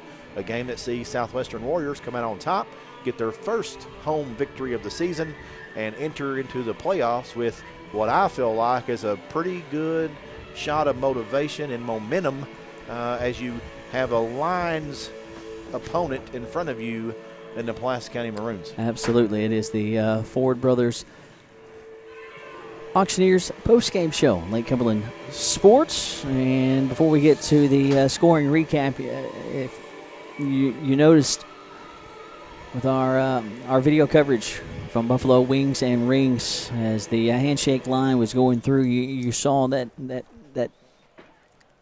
Madison Central coach that was coming through that line. That was a gentleman we talked about, a guy that his family has done a lot, been around this program for a lot of years, that being Mike Lewis. You saw so many players, giving hugs to Coach Lewis, former coach here, former player here. Of course, his dad coached here. His brothers played here. A legacy of the Southwestern program. You saw the respect and the love that the Warriors have for Coach Lewis. Of course, a lot of these upperclassmen were coached by Coach Mike Lewis, and you just see the love that they have for that guy, even though he's on the opposing sideline. Yeah, and I love seeing that. I know a few years back, PC Southwestern playing on the hard court, and you had basketball coach going from one team to the other team, John Fraley, coached at Southwestern, now head ball coach at PC, and love seeing that relationships that they build that last a lifetime, I might add, and just, outside of the game, they build these lifelong relationships and friendships. Just great to see. Absolutely. Certainly is. 7-0 at the end of 1:28-0 at the half, 34-0 through 3:37-6 your final score. It's the Ford Brothers Auctioneers post-game show. We'll pick it up from the half, 28-0 Southwestern. Scoring was minimal in the second half. Southwestern didn't need a whole lot as they were comfortably at 28-0. The Warriors score their fifth unanswered touchdown. And coming with 3:36 to go in the third, their first series of the third quarter. Central had a long drive in that quarter. Warriors come out with a 72-yard touchdown run by Tanner Wright. That was the longest carry of the night. 34-0. That the point after was no good. It was going to be the extra point. It was the high snap. Brander went back to get it, slung it to the end zone. We thought it was caught. Officials say no. The 2-point conversion, no good. 34-0. At the end of 3. And then Madison Central gets on the board with 10:10 to play in the fourth. A 4-yard touchdown pass, Story to Holbrook. That makes it 34-6. The 2-point conversion pass, no good, 34-6. And the final score of the night goes to one of 18 seniors for Southwestern. That was Max Brainerd. 33-yard field goal, 37-6. That would be the final margin in this one as Southwestern improves to 500 on the year. 5-5, riding a 3-game winning streak. The fifth meeting this series goes to the Southwestern Warriors as they prove to 4-1 overall. 2-game winning streak on the season becomes a 3-game winning streak and becomes a 3-game winning streak in the series as the Warriors have played each of the last 3 years for the first time since 2001 here at Southwestern. The Warriors win at 34-6. Your final score in this one. I think we're getting close to the time. We're going to have to hand out a offensive and defensive player of the game, Josh. Decision time. Right. I think we've got two deserving. You want to chime in there, sir? Man, mercy sakes. Here's what I'm going to say. Okay, let's let the viewers in on the debate. Player of the game is tough, and I want the parents and families of these players to know, like, we take that seriously. Tonight, the two players offensively we're talking about, Mason Hibbard. Big-time catch in the end zone when the game was very much still a game. It was. Very much. 50-50 ball. The young sophomore takes the ball, secures it, fights it away from the defender, touchdown. Had another big catch here, wiggled and weaved in and out of the defensive play. And he also made a big interception, I might add. So the kid made an impact on the ball game. The other candidate, Tanner Wright, who was exceptional offensively as well. So it's a really tough decision. My first choice was Hibbard. Again, he impressed us in the first half. For all intents and purposes, this game was over in the first half. It was. So you care to chime in and we'll make a decision? The only logical thing that I can add to any of that is I know Hibbard has been player of the game once this year. Has Wright been player of the game? I can't remember. I can't remember. You wanna? Well, you're giving me the hard job. I don't think it's tough. And it is tough. And you got to pick one. But I like the way you went with Hibbard. Just a catch that was. It's a highlight reel catch. It really was. But then you got Wright breaking off that 72-yard touchdown run. It was comfortable at that time, 28-0, 72 yards, nothing to sneeze at. I mean, that's a big tote. And that's the reason I wanted to bring the viewers in on this debate. Like, this is a tough call, and there's not a wrong answer, I don't think. But I don't think we can share the award. I think we just have to decide. Who's going to get it. Hibbard, awesome first half when the game was very much in question. Established, and honestly, I go back to my conversation with Coach Foley show. We talked about expanding the passing game. What we were seeing in the first half was just that, and Mason Hibbard very much part of the game plan, I think, to do that. Streeter and Hibbard, you two kind of main receivers, I feel like. Justin Vaught, Cade Sullivan also chiming in. It could go either way. We're making our post-game show a debate about who the player of the game. It's a good problem to have. I think you answered the question that you posed to me. Tanner Wright's going to come in a very close second, but Mason Hibbard, the catch he had that we didn't think was a catch, he plucked it off the grass tops on the far sideline, and that catch, that's a highlight reel catch. I mean, he just climbed the ladder and just used up a defender, and he did make the interception as well. And that's where I was going to go next. He played well on defense too, and he came in and played quarterback late. Mop-up duty, this, that, and the other. Hibbard. I mean, you can't go wrong either way. Yeah. So Mason Hibbard is our Somerset Community College Offensive Player of the Game. Something tells me that we're going to have many, many, many players. Wright's going to get a lot of opportunities. Absolutely. Defensive Player of the Game, player that missed a lot of the season this year, really put a stamp on this game in the first half. Cameron Pierce. Absolutely. Big-time sacks today, a lot of tackles. So congratulations, Cameron Pierce, our Modem Systems Defender of the Game. And, again, I want to thank our listeners for joining us tonight. Just a great way to put an exclamation point on the season for Southwestern.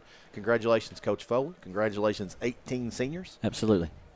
Not much else to say. Those seniors are Xavier Streeter, Jay Cowan, Mason Parsons, Blake Burton, Cameron Pierce, Kenny Robinson, Cody Blackburn, also Dawson Hero, Tommy Nelson, Austin Barnes, Ethan Fisher, Mason Heath, Ethan McGuire, Jake Early, Chandler Truitt, Brandon Burton, Skylar Purdue, and Max Hibbard. Those seniors going out on the victorious note. A huge thank you to Julian Roy doing camera duties this evening, and a huge thank you to Pat Harris, who has had to do all kinds of stuff tonight that he didn't think he was going to have to do, and we're going to wind it up and thank Pat very much for everything that he does. Michael Gregg, good job, my friend. Thank you, Josh, and listeners, thank you for joining us. Absolutely. Join us again next week. Lake Cumberland Sports.